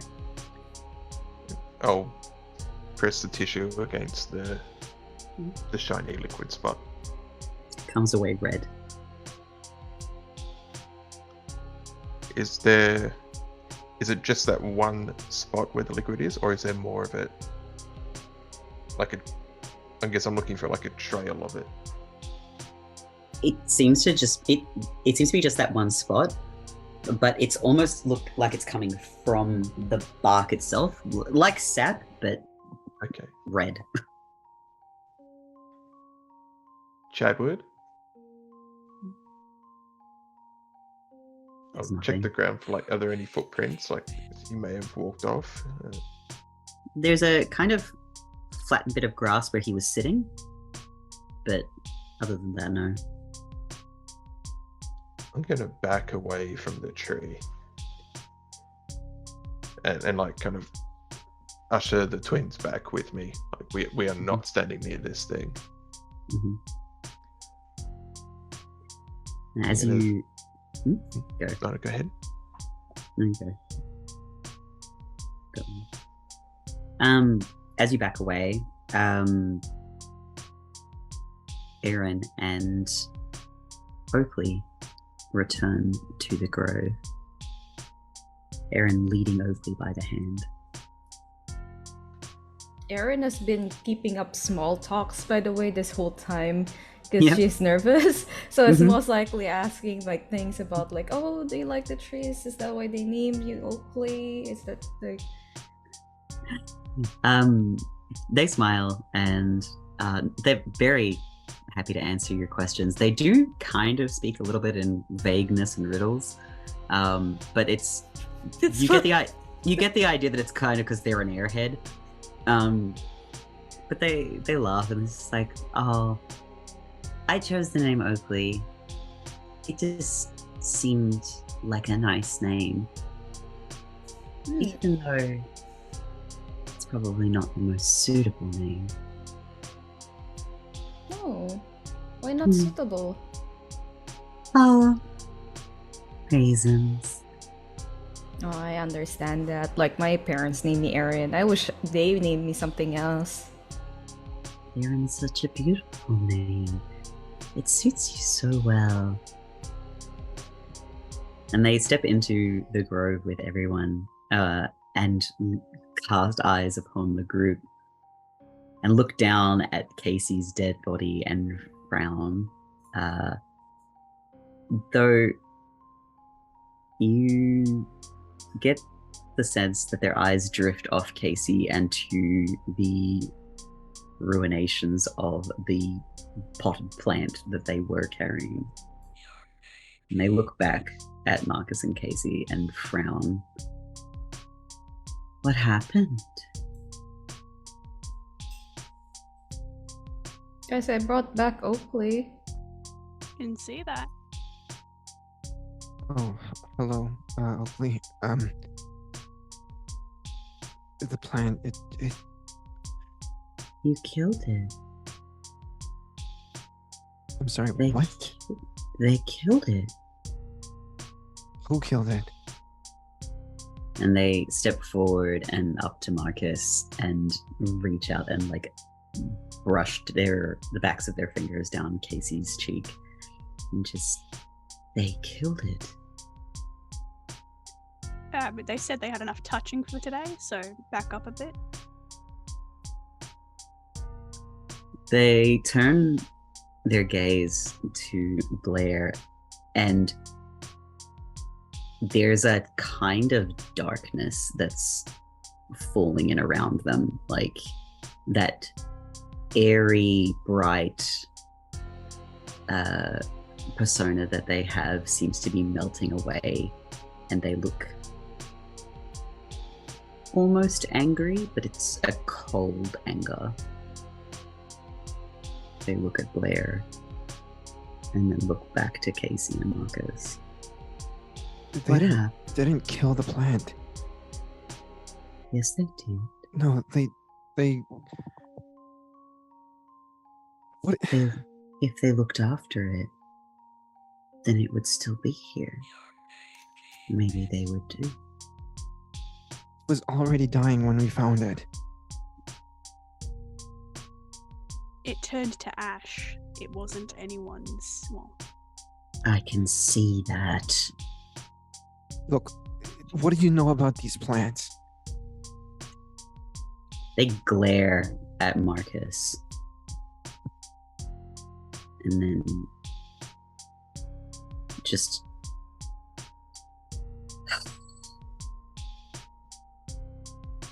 they killed the plant, my plant. They would have made a good friend, I think. But if they can't keep a plant alive, then what's the point? Okay, I get that your plant is dead, the plant is dead, but my best friend is also dead. Can you not see them lifeless on my back? It's just flesh.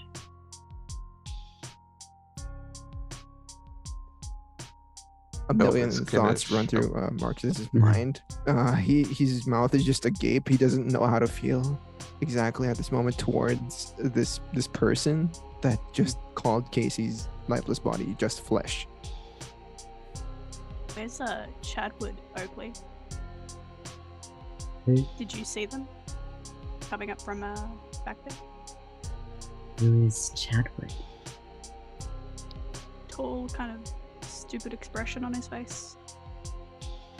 You all look kind of stupid to me. She is. It's the nicest thing someone said about me all day. They step away from Marcus and Casey to the spot where Chadwood was sitting, and they touch their hand onto that wet spot and rub that red wetness between their fingers. He'll be here eventually. They come back. Kind of. Velvet will shine the light directly at Oakley. So, what the fuck are you talking about? Well, we all become earth in the end. We all become flowers. So I'm sure he'll be back. What did you do to him? I did nothing. I was with Aaron.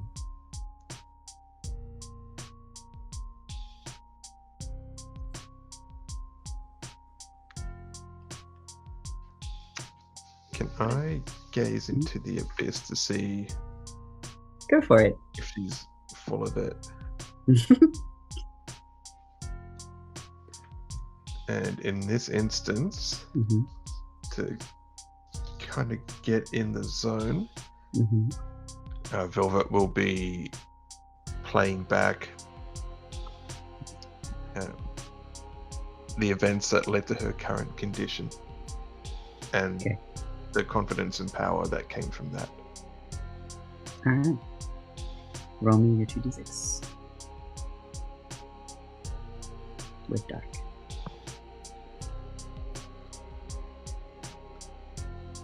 Ooh, not so great. That's a 5.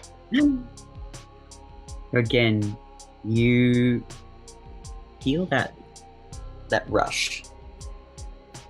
You remember the way gaining all this popularity and confidence changed you, and the feeling of first connecting with the twins and making them part of your clique. And you remember how that made you feel, and then suddenly you feel disconnected from it, and it's almost like you can't quite reach out to that sense of power at the moment. And Oakley narrows their eyes slightly at you and smiles just ever so slightly.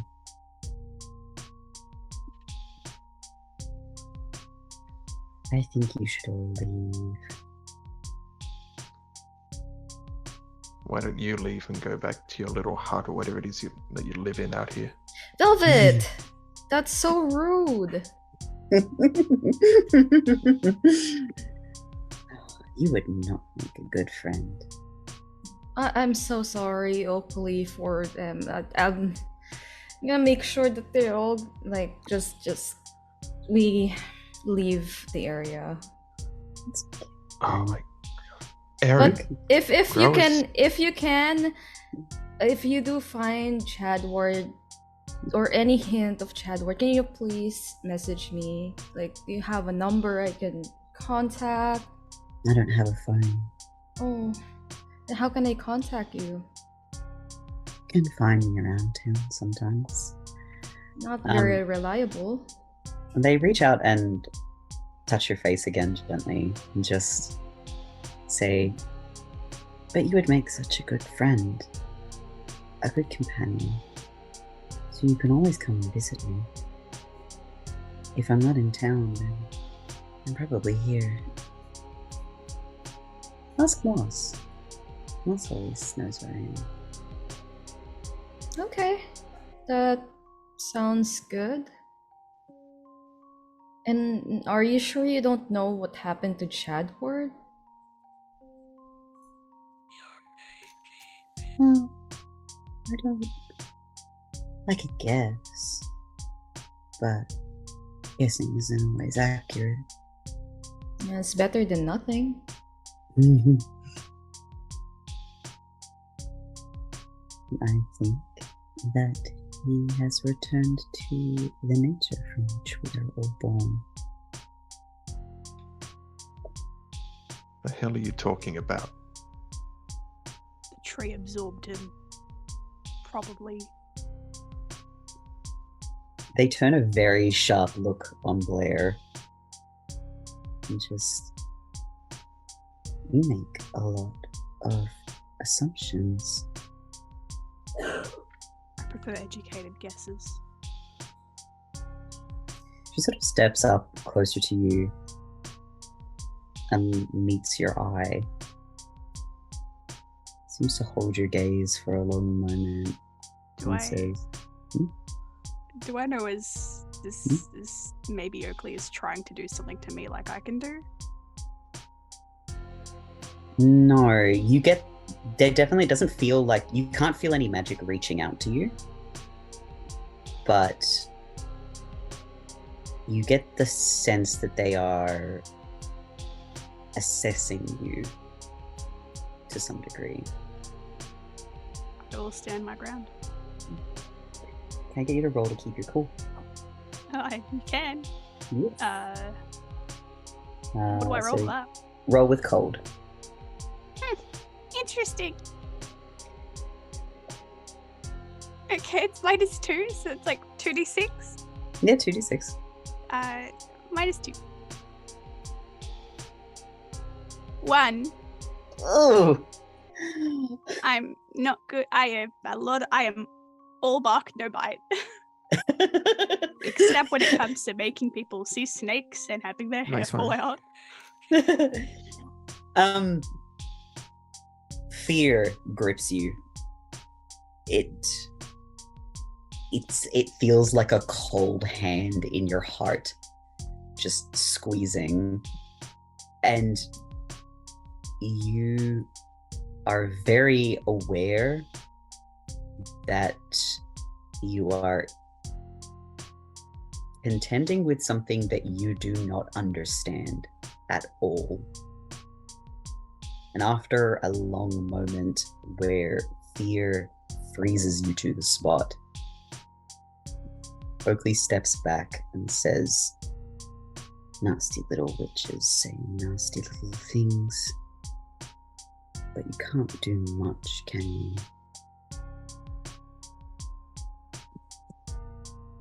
You should take your dead friend and leave. Well, they used to burn witches on trees. Let's go, Marcus. And I'm gonna help Marcus take Casey's body out. We're not leaving here without Chadwood. I'll let you know if I find him. When I find him. That's actually really great. Hey Oakley, before we go, will you be my friend? Oh, you've got to be kidding. They light up, like absolutely beaming, and they reach forward and they take your hands and pull them close to their chest, and just, "You will be the most excellent companion. We will definitely be friends."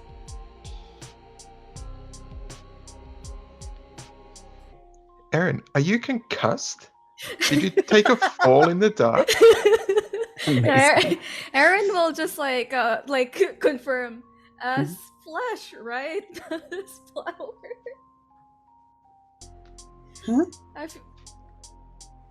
So I What do can you hug mean? you, right? I'll make sure that we can always hug when we're friends. This has got to be some sick and twisted joke. Let's go, Blair. I'm still not happy with you, Marcus, but for Casey's sake, at least. Aaron, we should go too. Come on. Yeah. Bye. Goodbye, Oakley. Let us know about Chadward. I'll let you know. Velvet will just stare Oakley down as she leaves. Oakley will stare right back, and as soon as their gaze moves from Eren to Velvet, it's again that darkness just kind of descending. Their smile turns vicious and almost sinister. They do not care for Velvet at all. What is Oakley's most striking feature? Could probably take a pick from either their wild curly red and blonde hair, or like orange and blonde hair, or their freckles. They are covered in freckles.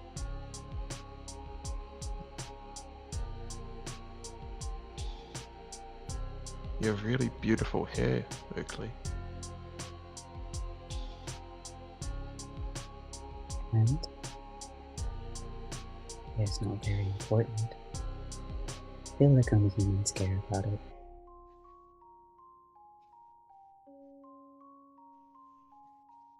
Velvet will turn and leave. Doesn't say anything else, but a thought does occur with Chadwood possibly turned into soup. Do we have the keys for the car?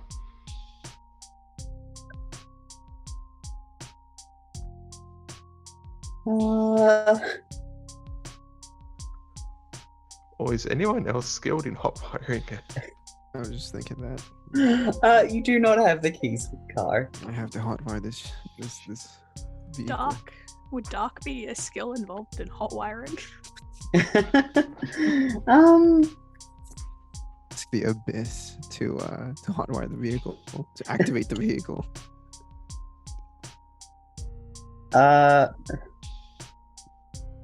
I'll let you roll.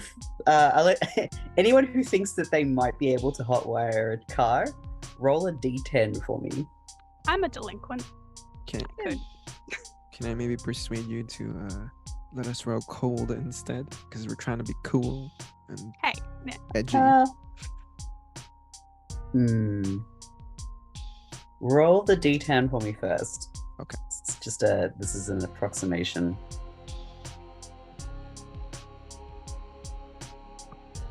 God damn it.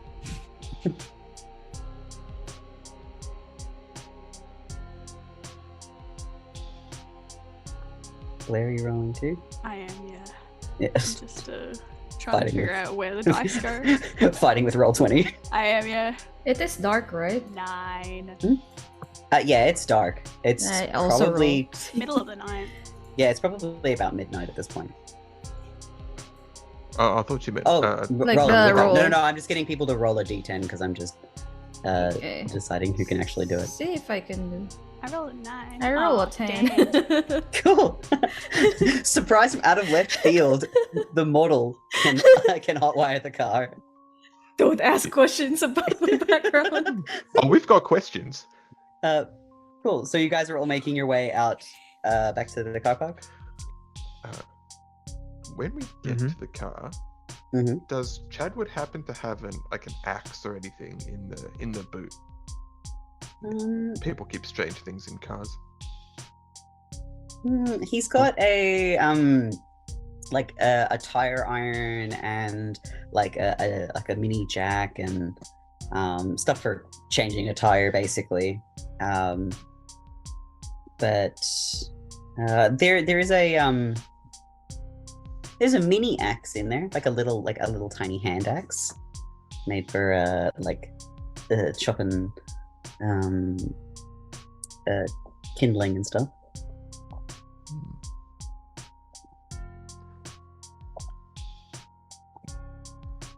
How far away is the tree from the car park? Like, how much of a walk would it be to go back?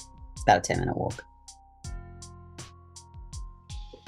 Do we see Velvet take the axe and just look at the entrance, like considering it? Yeah, I mean, unless Velvet's trying to hide it. Oh, not at all. No, she's just standing there. Just That's not going to be a smart idea. If you're seriously considering chopping that tree down with that tiny little axe, you're better off setting it on fire. Your little noodle arms would just fall off. Also, you gotta think that a lot of people will die. Everything that's connected to the tree will die. So everyone who has the plants will die if you do that. How do we know? I mean, we have a bit of evidence in the boot right here. Casey's dead body. Well, I guess we're not put Casey in the trunk. In the back. Body in right the there. trunk. In the back right Yeah, there, how's is that what gonna I'll look say. for us with a murder axe next to us? In the back right there, you know. Look, He's just had too I- much to drink. I'm planning to go to the Soot and Cinder tomorrow to do some reading and investigating myself. Feel free to meet me there if you want. I guess the invitation extends to everyone, but I don't know if you can hear me, Casey, but I'll send a text as well. I mean, Casey did say that they will wake up after a while. It's just I'll look after them. I'll bring Okay, them- I'll bring them just home. and then you see Aaron like hot wiring the car while you all are talking, and Christ, The twins are starts- watching you with like wide eyes. and it starts. I'll turn to the twins. Don't ask. Just We'll drive. I'll drive. get in the car. But we'll toss the axe back in the boot. So I'm gonna need a bigger axe. Let's say, Blair, your bicycle is still here. Yeah, I'm not getting in the car with you guys. Sorry. Not really. I'm not actually sorry. To be fair, I'm gonna No, ride. just Just what? sorry, forgot you had the bike, so ignore me. Okay. We try Casey to- and Marcus's bikes are still also there as well, but No choice. Unless Mhm. he wants to bike home with Casey on his back. that's not going to work for you, darling. Mhm. Just stick the bikes on the roof or something. Just Rick had a thing. Put him in a bush. tie It's him a to the country roof. town. Just roll them down the hill. Just kidding. Is there like a rack on the top of Chadwood's car that we could put them on, or anything to No. attach? Like, yeah, No. okay. This is a small car. Dear God. Marcus would, after putting Casey in the back of the car, he would take the bikes and Mm. put them in a rather isolated location where nobody can, easily take them. If people, Well, there's a like a toilet block that you can like hide them behind. okay, yeah, he would do that. Yeah. So we all pile into the car. Well, is everybody piling into the car other than Blair? If I'm invited to, sure, I'll put my bike back there and we'll come back another time. No, actually, she really doesn't want to leave her bike, so she may just like try and hold it on the roof, or in the boot of the car. It's all those bikes that can like fold in half or something. If it's one of the bikes that can fold, then I'll allow you to put it in the back of the car. Oh, In the boot? definitely. Yeah. Parents have much money, so yeah. But Alright. it's only if she's invited to come into the car. Blair, just get in the car. Fine. Fold a bike and just put it in the boot next to the axe and You all pile into the car, with Layla sitting on Velvet's lap, and Callista driving. And where are we going?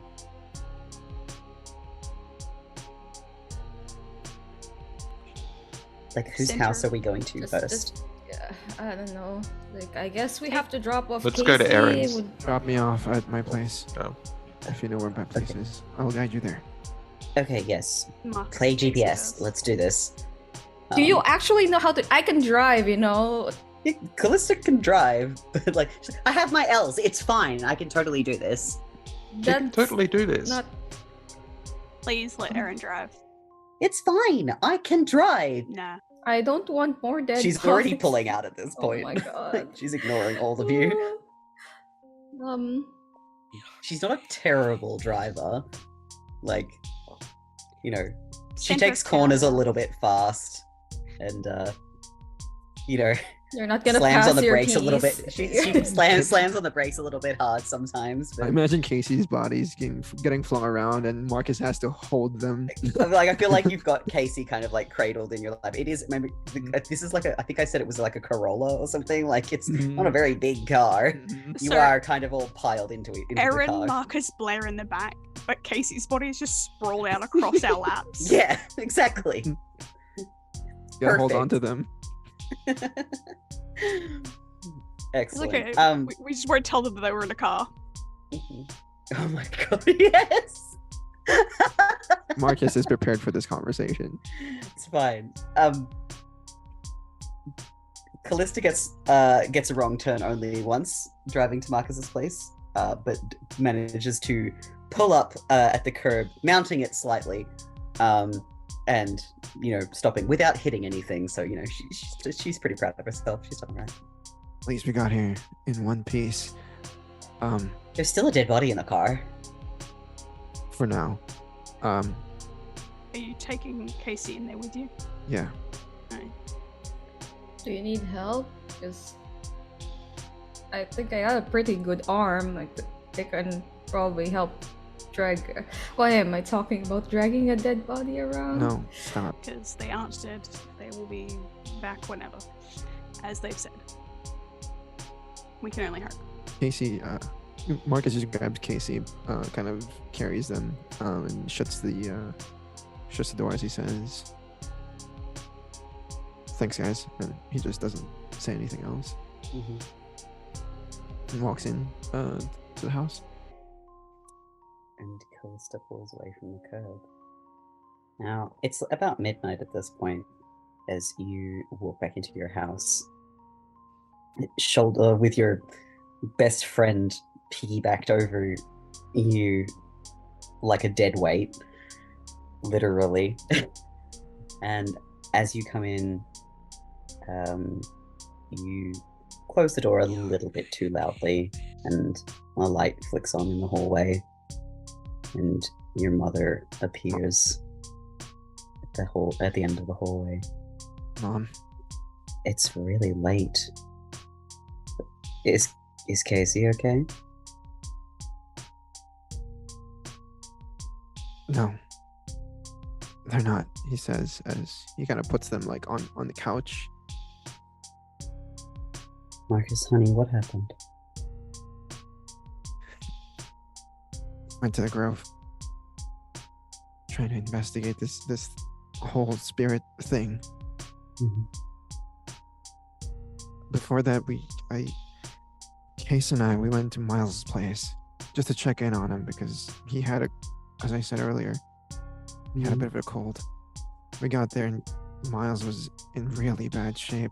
And then Case found the plant next to Miles and he spoke to it or something. And next thing I know, Case was connected to the plant.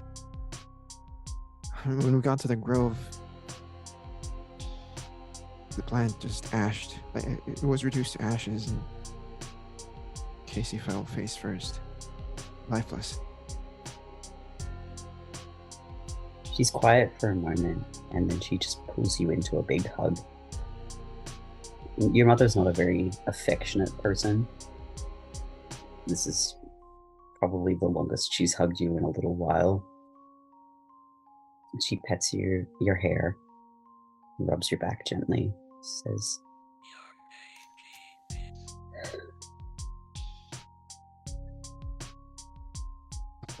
Whatever is causing this, whatever is connected to the plants, and however this whole thing is shaking out, I need to know. And I want to stop it. I was hoping that Destiny would be a little bit kinder to you. And she reaches down and sort of brushes Casey's hair off her face. Just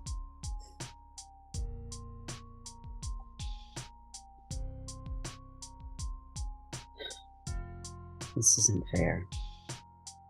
Not for you and not for them. Not for their family. But we can't do anything about it right now.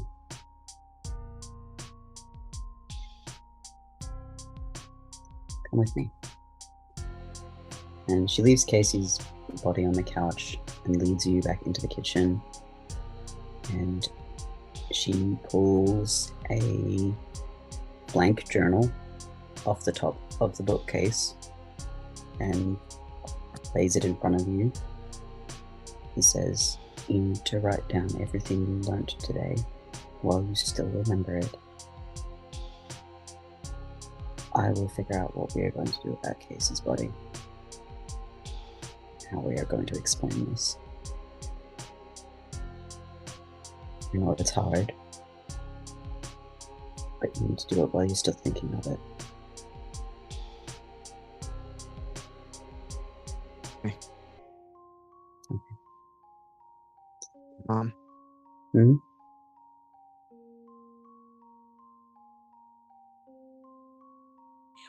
Oh, how do you kill a spirit?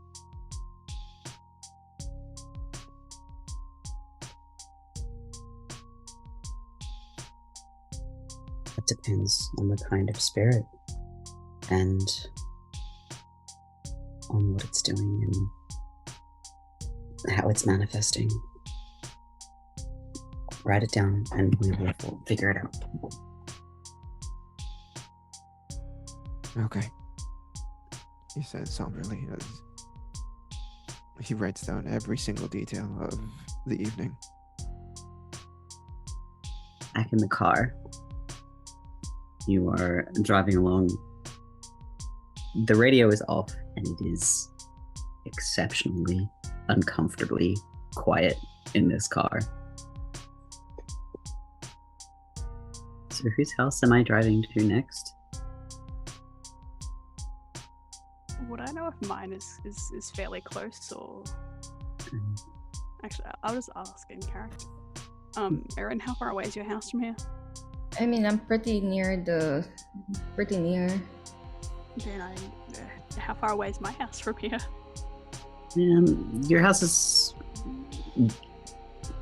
like relatively close. I think Erin's is probably a little bit closer, but you know, it's much of a muchness. It's not a very big town. I guess if Erin's is closer. No, I mean, if you want, we can drop you off first. I can. Erin, withstand it. like, widens her Erin, eyes. you've had a lot happen to you tonight. Just take the olive branch. Okay, I just don't want you guys fighting anymore. No, they know not to do anything silly. Okay. Layla sort of makes a bit of a face, like looks at like Velvet and then looks at Blair, but is now sitting in the back seat so that she's not sitting on Velvet and is like very much leaning away from Blair. We can all come back to mine. Got the room. Seriously inviting her back to your house? Did I stutter? I know. Are you talking about Erin or me here right now? What Oh, is happening? the invitation was to everyone in the car. A sleepover? We're gonna braid hair and talk about our crush as well. I Well, you didn't always- actually ask for permission to sneak out, so I might have to turn it down. I'm sorry, Velvet. Maybe next Erin. time. I mean, it's in like the kindest way possible. You need to grow just a little bit of a spine, honey. I mean, I think I did grow some spine talking to Oakley when some of us were just cowering. There's something different about Oakley. That tree bitch definitely knows more than what she's saying. They are different. They're not normal. Yeah, I mean, I'm not gonna defend Oakley. I think they are weird, but at the same time, they did comfort me. Okay, so And have we not? Or have I not? You did as well. Thank you, Blair. Sorry. But I'd rather just have some alone time to think and process this whole crazy situation before it devolves into another crazy thing. I'm not trying to stop you. I just want to make sure that you don't have that plant in the same room as you, to be honest. So thank you, Velvet, but no, I'd rather be dropped home, and I'm gonna shut them down there. Easy, roll it.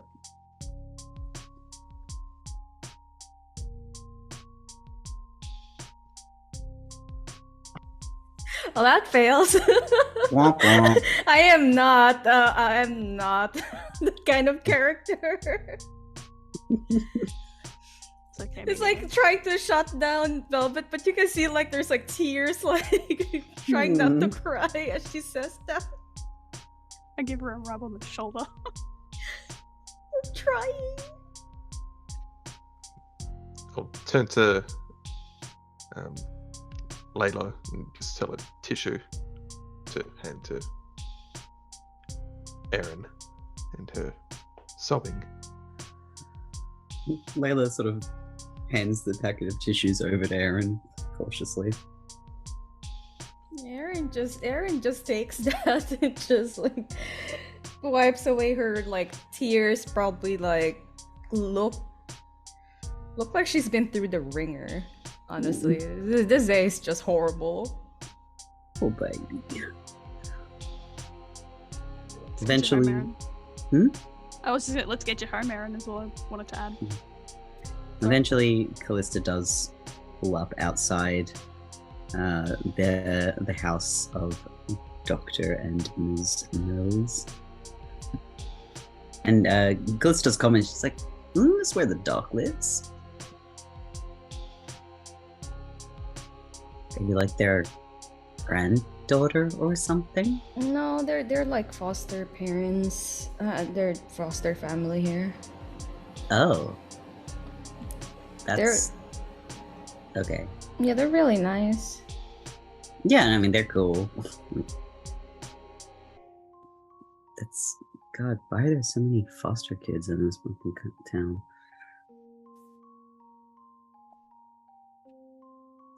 Anyway, Yeah. this is your stop. Thank you guys. Thank you, Blair. Thank you, Velvet. Thank you, twins. Erin, if you change your mind, you've got our number. We'll come get you. Yeah, of course. That's what friends are for, right? Mm-hmm. Okay, guys, have a good night. Please, no fighting. Can only promise so much. And Aaron exits the vehicle and sneaks back in. And Aaron and Miffy are still fast asleep when you get in. You pass by the plant that you left in the salt circle. Hmm? It's bigger. Not by a lot, but by enough that you can kind of tell. Like, it looked like it fit quite nicely in its pot before, and now it looks almost like it's too big for its pot. Oh wow, you are growing faster than I expected.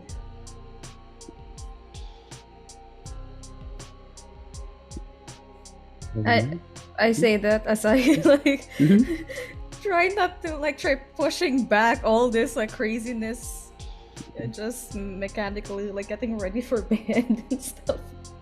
Easy. Back in the car, Callista sort of pulls away from the curb and so are we having a sleepover with Blair? We need to talk about what happened tonight. Do we?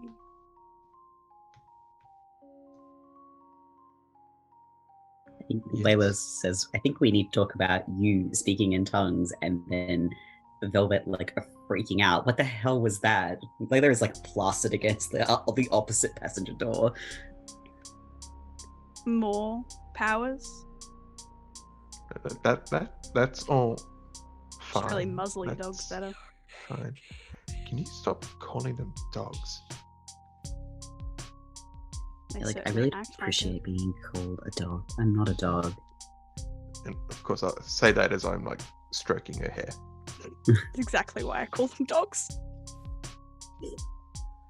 I will think of a new creative nickname for the twins.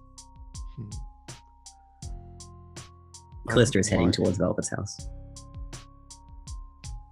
I will stay for a little bit, but I do have to go home. Fine. I'm worried about Erin. She doesn't seem to be able to see these red flags that are flying everywhere. First, Oh. that wet sack of hair, Harper, and now Freaky Oakley, who is incredibly suspicious, by the way. You don't say. I did say.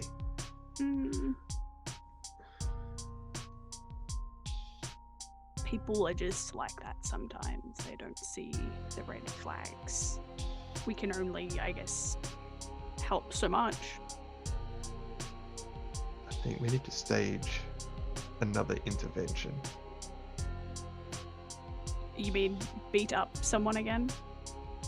No, Marcus to beat someone up again? Sorry. No, what I mean if he's up for it. But no, that plant.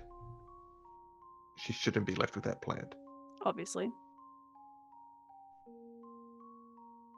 If she's not yet connected with it.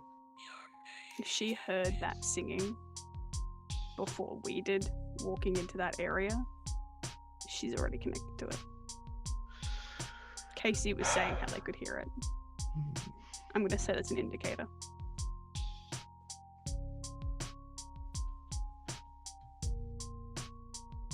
I didn't hear anything. Yeah, I didn't hear anything either. Not special enough. Whatever. You're both really special. Just Probably only heard didn't it have the because you're right like, frequency, that's all. but you're not like connected with the plants. Like, why did you hear it? I have no idea. Could take a stab in the dark about it. So what can you do then, Velvet? I can get out of this goddamn car, go upstairs, and put on some dry clothes. That's what I can do. Mm. And I'll shoot a little look to the twins, which basically says, just be careful what we say, especially around Blair. If a look can convey so many words. Yeah. No, you give a bit of a look, and Layla is like pointedly looking out the window and not looking at Blair, and Callisto is very focused on the road as she drives up the hill to your house.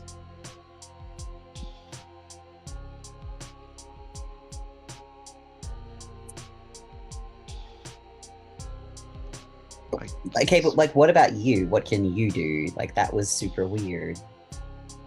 Are you? Do what? Oh my god! Everybody saw you, like, speak in tongues. And? What, were you having a fucking religious experience, or? Oh Call my me the God. next Mother Mary. You're so full of shit.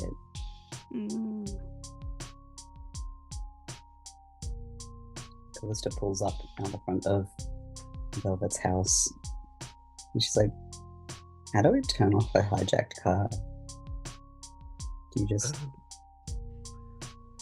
Well, we're not just going to wires. roll it down the street. Break Also, the circuit, like- pull the wires apart. Oh, Maybe we should ask Erin. she pulls the wires apart, like Blair said, and the car stops. Just as another thought, like, if Chad really is missing, like, I hope he's not. I hope he turns up fine.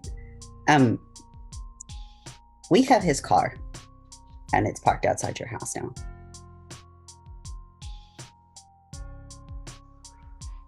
Well, if the police question me, I'm just going to state that we were having an illicit love affair, hence why my DNA is now on this car.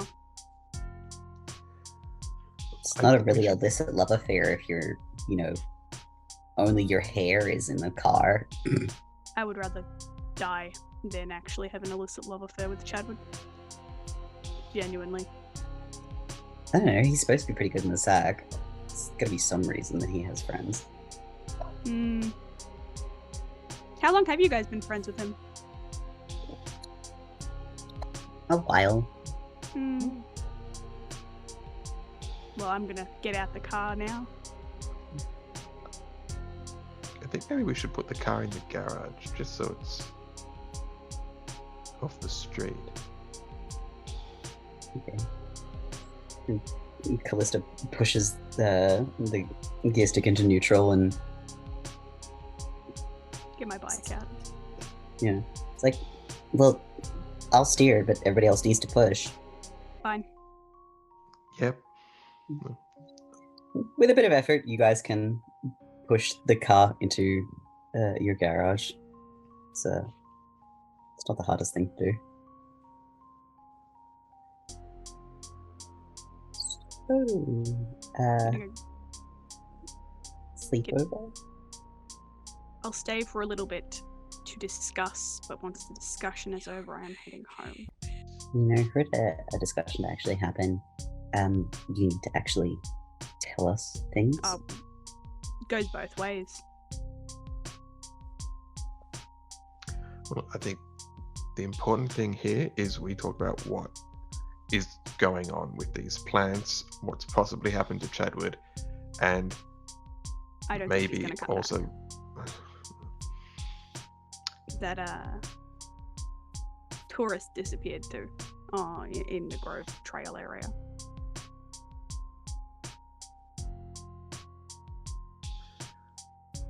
has anyone else disappeared around there, died in there that you know of?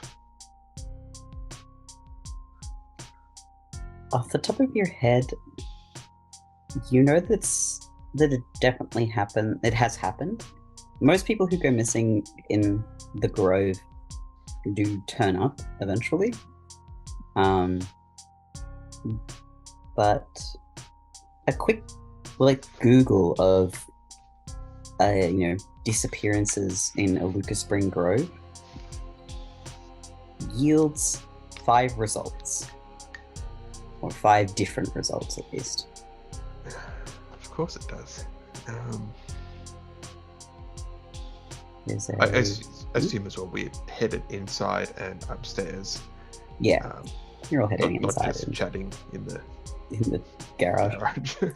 You're all headed inside and up the stairs to Velvet's bedroom. The house is relatively quiet,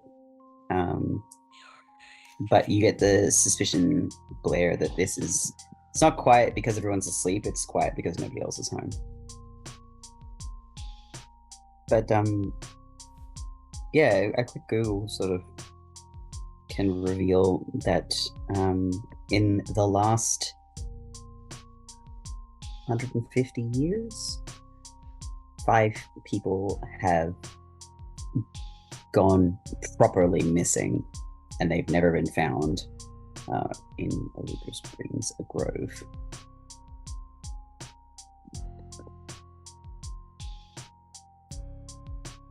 One is, of course, the tourist that went missing about 2 years ago with the heterochromia. You find a little blog or a little web page that actually it's almost like a conspiracy blog, and it has a little list of all the people who've gone missing. It's across all of the country, but you do find a little section that is for Iluka Springs.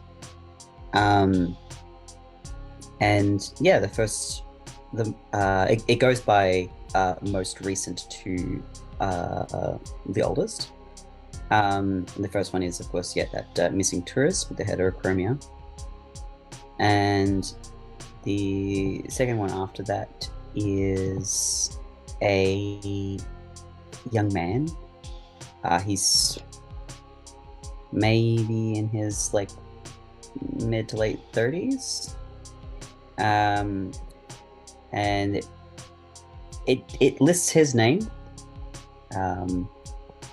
but other than that, it just says that he went missing about 20 odd years ago. And each line details another person who went missing specifically in the grove and was never found. And they seem to go missing every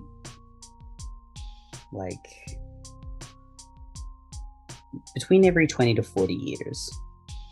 Sometimes there's a larger gap between the disappearances, and sometimes it's a smaller gap. When did the tourist go missing? The tourist with the heterochromia went missing about 2 years ago. Is there any photos of these the missing people?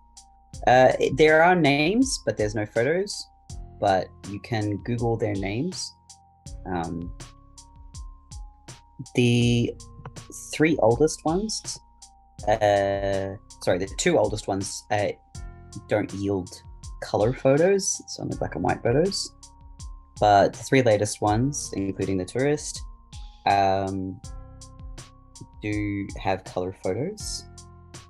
So you can see the photo of the tourist that went missing with the heterochromia, and you can see the photo of the young man who went missing with that sort of like honey brown kind of eyes. If you like zoom in a bit on the photo, you can see that he kind of seems to have that darker ring around the outside of his eyes. And the last one is a Swedish woman with very bright blue eyes. And again, zooming in on the photos, you can kind of see a bit of a yellow ring around the inside of her, around her pupil. It's their eyes. The flowers. Shit.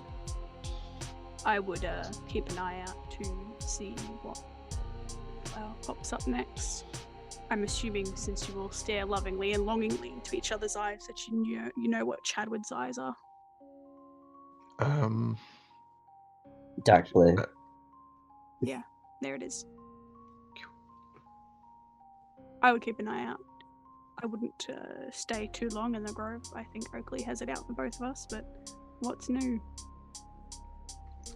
So, wild conspiracy theory here. Do you think Oakley is the tree?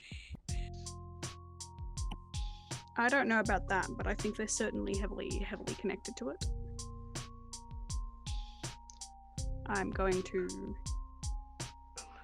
see if I can find out some stuff tomorrow at Soot and Cinder. Does anyone know who Oakley's parents are or anything? How old they are? Yeah. Twins sort of share a look and then shrug. I think we should probably, I don't know, maybe look through some books if we can find any old photos from before color photo times to see if she kind of pops up. I got to tomorrow. Yeah. Mrs. W will probably have some. Go to the library. We could, but I kind of want to avoid it since someone probably died there. Not the school library, the library. Library. Yeah, but there are other books at the Sort and Cinder that will provide a helpful look. This is an open discussion. I'm trying to be open as possible. Isn't that like a tourist trap? The front part is. Oh my god, that's so ominous. I hate that. Back Wait, so when she called you a witch, was she like that? Can I test it? I think we've had enough of that for tonight, Blair. There's no more ponds for me to jump in. We could always fill a bath up. Look, now that I'm being open, yeah, it's real. It's easy to lean into a stereotype when you are the stereotype. So, now that we're open, what can you do? What more can you now do?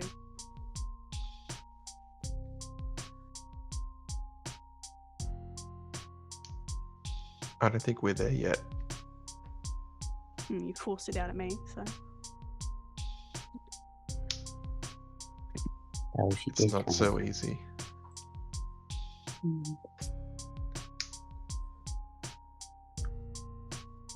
I'm worried you'd freak out. Made you see snakes. We've just been dealing with our apparently new friend who died and can come back. Tree people. To echo the words I've said before, humour me. Unless you tell don't me think about we're there yet. Sorry. Just tell her, Val. I need you to promise that you're not gonna freak out or like run to the cops or anything like that. Sure, I won't. Considering that we're now looped in with a now new missing persons case, sure. I will humour you.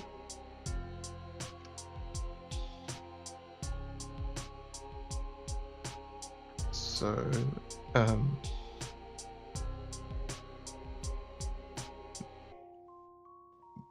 this isn't just like, some,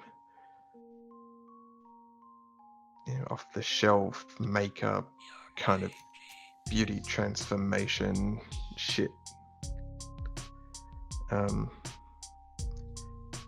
I guess.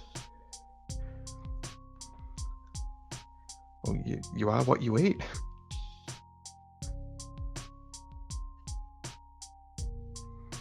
You,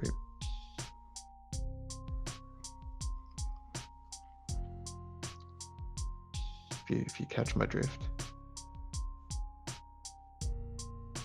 So the entire time, Blair has been standing up quite awkwardly in this room.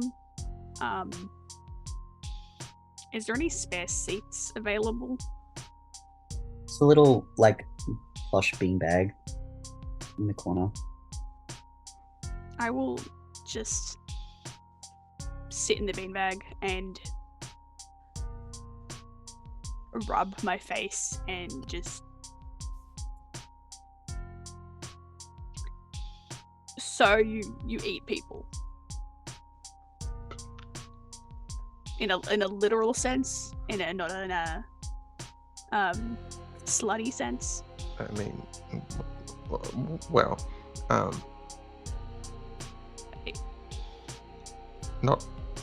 not like it's all the time.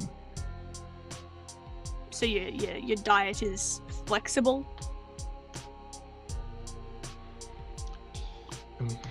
You're a vegan's worst nightmare.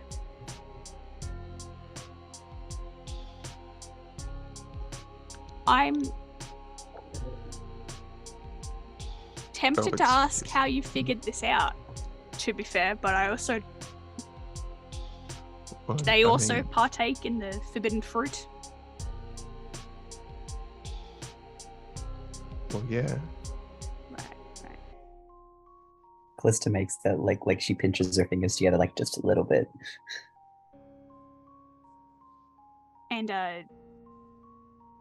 how many of these missing persons cases are you?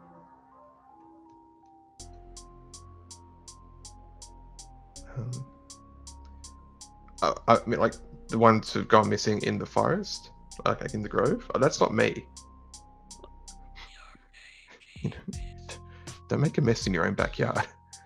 Right, so you just go off elsewhere and eat people. The whole body? Like, are we, like, bones and all? I mean,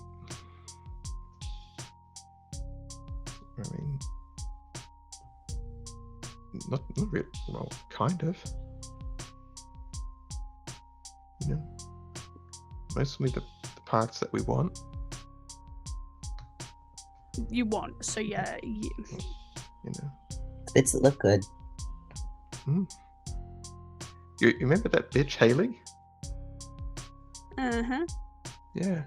Remember how she never came back from Christmas vacation? Everyone was just so cut up about it. I didn't know very much. Yeah. Do you remember her eyes? I didn't know her very well, but I assume that you probably ate them, if this is where this is insinuating. Yeah. But I mean, bitch had it coming.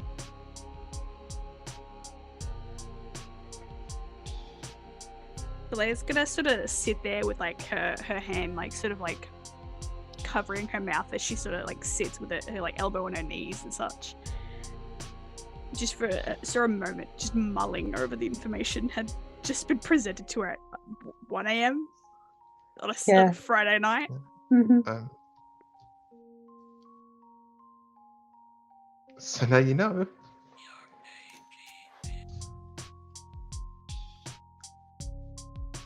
And being unsure about how Blair is taking this, Mhm. she'll motion for one of the twins to just kind of stand near the door so Blair can't just like bolt out screaming into the neighborhood. Mhm. They sort of both. Not in a threatening manner or anything like that. Yeah, no. Just as a.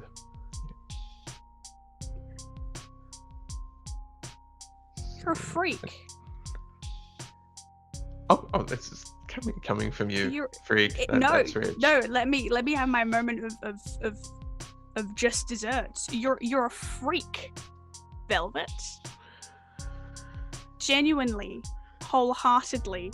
Same here with Tweedledum and Tweedledee. They look very all this offended. time, all of these years, you shit on me for being a freak and a weirdo, and you eat people. You know, you don't see the irony in that? Freak, huh? Okay. You know why I shit on you? It's not because of what you do, it's because you ditched me. What? You became obsessed with this new life that you had, and you completely forgot about me. The same way that everyone else has just forgot about me.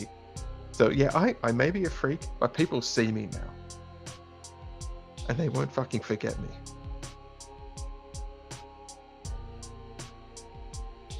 I'm gonna look at the twins and I'm gonna step outside.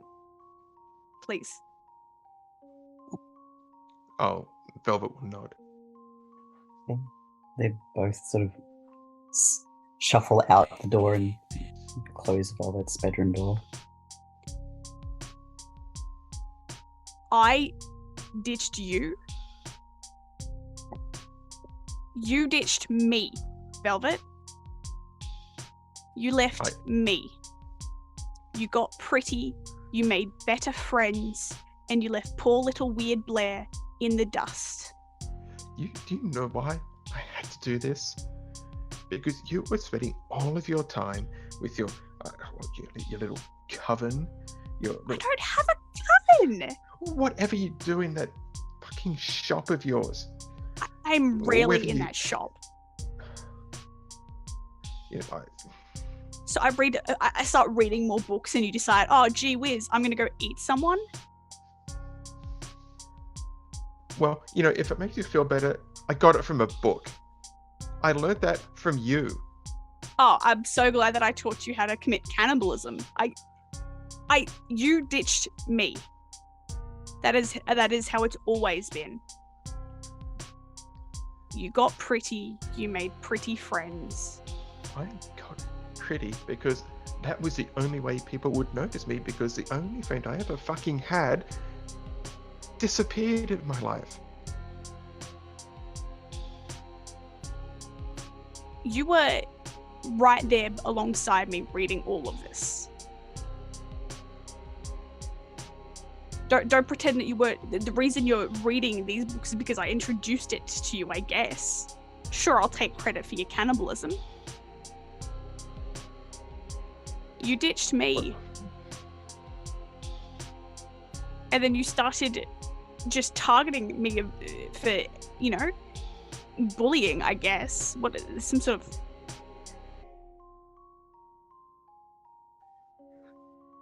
Were you bullying me all this time because you were hurt?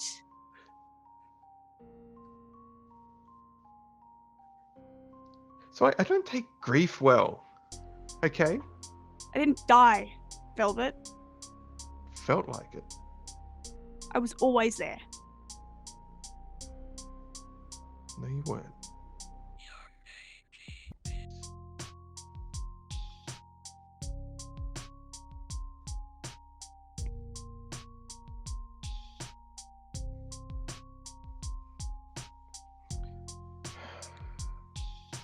Do you want to see the book? Yeah, I want to see the book.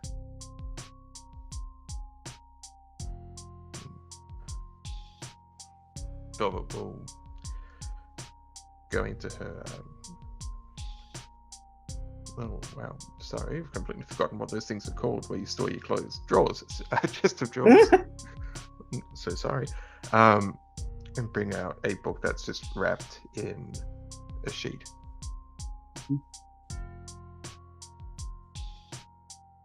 And hands it over to Blair. You'll never believe where I found it. In your attic, in the soot and cinder, No. Fucking library. That's stupid. It's like under a floorboard. Were there any more? Mm-mm. You know how I knew how to look there? Drugs, wasn't it? No. You taught me to read the cards, so I did. And they kind of led me there. Of course I did. Mm. I pulled the towel before all of this. Moments before going to detention. Oh. I'm gonna unwrap the sheet and start having a look at the book. It feels magical just from touching it. Jesus. Like, this was written by somebody powerful. She's like flicking through the pages, just...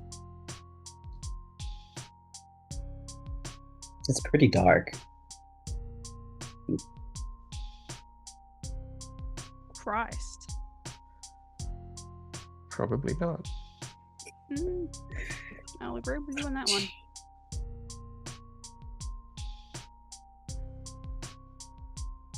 Do they actually care about you out there, or do they think that they care about you? Well, I care about them.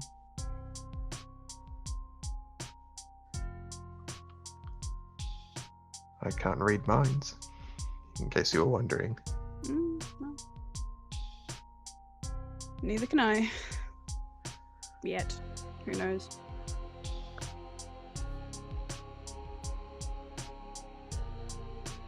I'm gonna, after flicking through and... is there any, like, a name on it? Any sort of footnote saying who's it by? No, it doesn't even have a title. Tempted to gaze into the abyss, but also I've had very good luck of gazing into the abyss. Oh, you know, what the hell? I'll gaze into the abyss in this book. Gaze into the abyss. I'll get a rug ready for the body.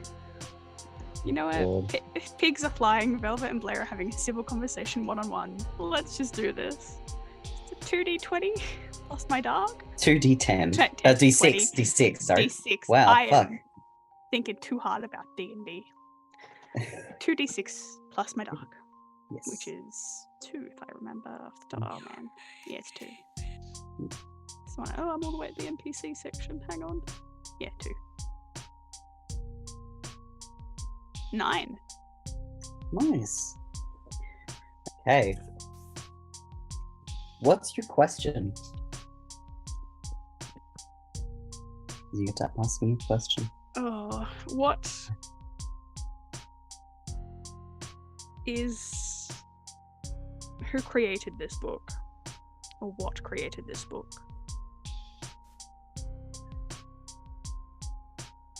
The blood runs hot as you gaze into the abyss. You feel a vicious hunger deep inside. And you feel old and young at the same time. You feel reborn, and you feel yourself die over and over and over again. And you experience death and rebirth, and then beauty. You feel like a queen, dripping in blood, and your past lives laid out at your feet. But they're not your past lives. They're just you who have died over again and been reborn again. And now you've finally figured out the secret. After experiencing death and the afterlife that many times, you now know how to be worshipped and how to be the center of people's universe.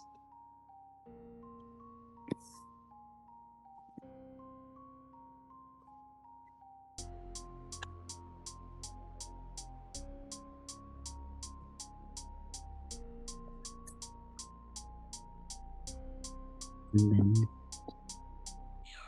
your blood cools, and you know that despite how frantic and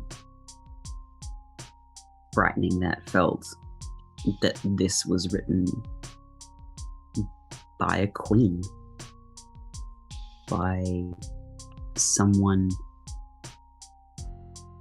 from far away, from very long ago, who knew that, or who had come to learn that she could make herself beautiful and control others through these dark magics.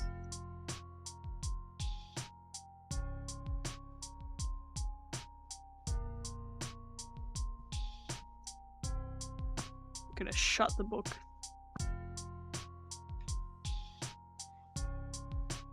After sort of like eyes sort of just like, you know, like a, almost like a dissociating for a moment, just really staring at the book as it was open. And this is some really, really dark stuff, Velvet. Well, If the murder wasn't a red flag. well, you know, I guess, but you know, it's more of a public service. Whatever makes you sleep at night.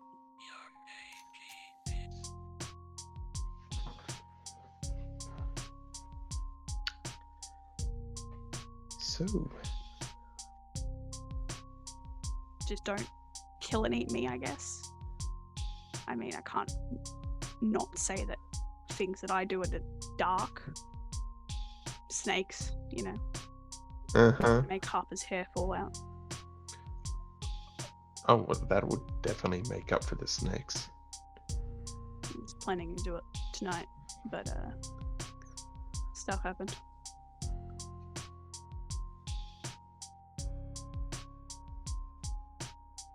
I'm not a monster, Blair. Never said you were. I know, but just in case you were thinking. Nah, it wasn't. Called you a freak, but hot calling the kettle black. I mean, have you look at the people we've been hanging out with the last couple of days. I think we're all just a bunch of freaks. Mm. I mean, I don't know about Erin or Marcus, but She's definitely a freak. you're nice to her face. Like, no, I mean that like in a good way though. Like, It's what's sweet? Like, same as you called me a freak in the good way. I mean, that was coming from a different place. I was grieving. Okay, that was different. This is concern because this girl is going to get herself in some deep shit, or just end up with some wet sack of head dipshit. Yeah, it won't be here Or long. sack of no, yeah, yeah, exactly. So we need. I know we were talking about us, but Jesus, that just makes my blood boil. No, I think I died a little inside from the embarrassment that was in the air.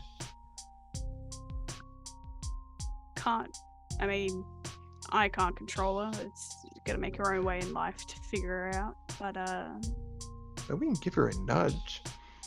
I guess we could, but be there to stop her, like, well, I guess as much as we can from making terrible decisions, like befriending strange people in the woods at night. To be fair, we were also strange people in the woods at night. Oh yeah, but she already knows us, sort of. Yeah. Don't think she saw what I did, so no, I don't think she does. Okay. Oh, Marcus definitely did. Well, unless he was too distracted with Casey's body, but oh yeah, that was. I had no idea that would happen. Like, I mean, it might sound a little bit strange given what we just talked about, but I didn't mean to kill them. you did some pretty hurtful things. Oh yeah, but I say that to people all the time, and then it just dropped dead on me. I mean, sticks and stones, but words do hurt. Tell it. What? It's not like I threw a book at them. Sorry. Emotionally, they hurt. Who knows? Not like I'm speaking from past experience or anything. But they'll be up and around good as new, right? She shrugs. We don't know that yet. Phil? The plant is a new factor, apparently.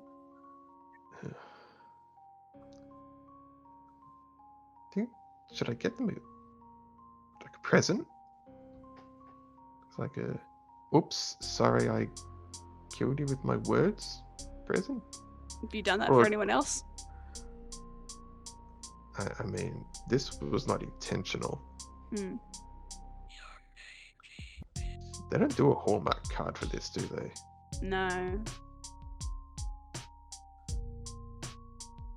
Could do a sorry for your loss. But then put almost. Sorry for your almost loss. I don't know, Velvet. I really don't. I'll get them. I'll get them a present tomorrow. That's what I'll do. I'll make it better. It'll be fine. Don't make it insensitive.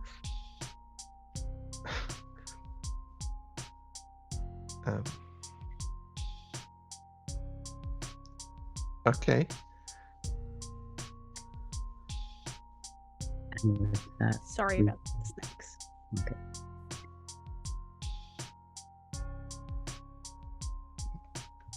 It's okay. Just gonna go now.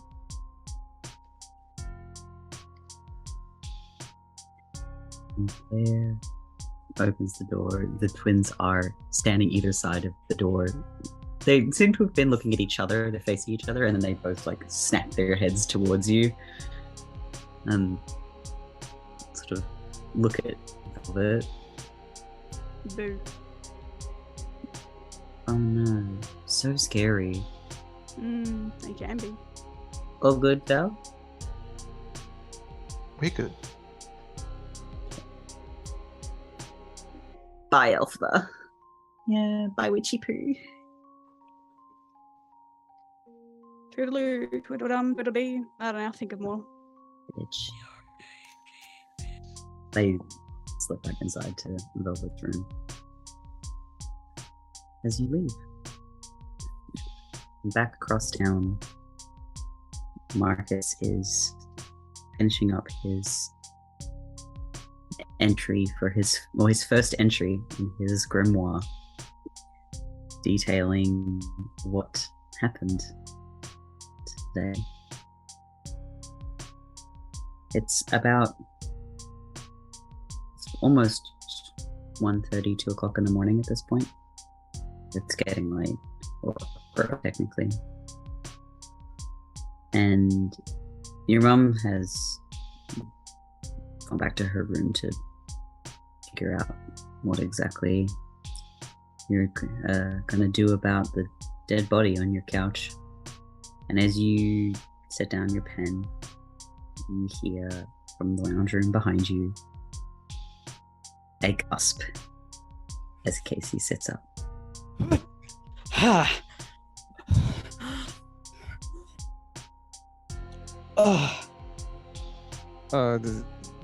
Marcus hears this, right? Yep, Marcus hears it. I think he was so in the zone finishing his writing that when Casey gasped, he would visibly get like spooked. Oh man. Oh shit. That's it sucks.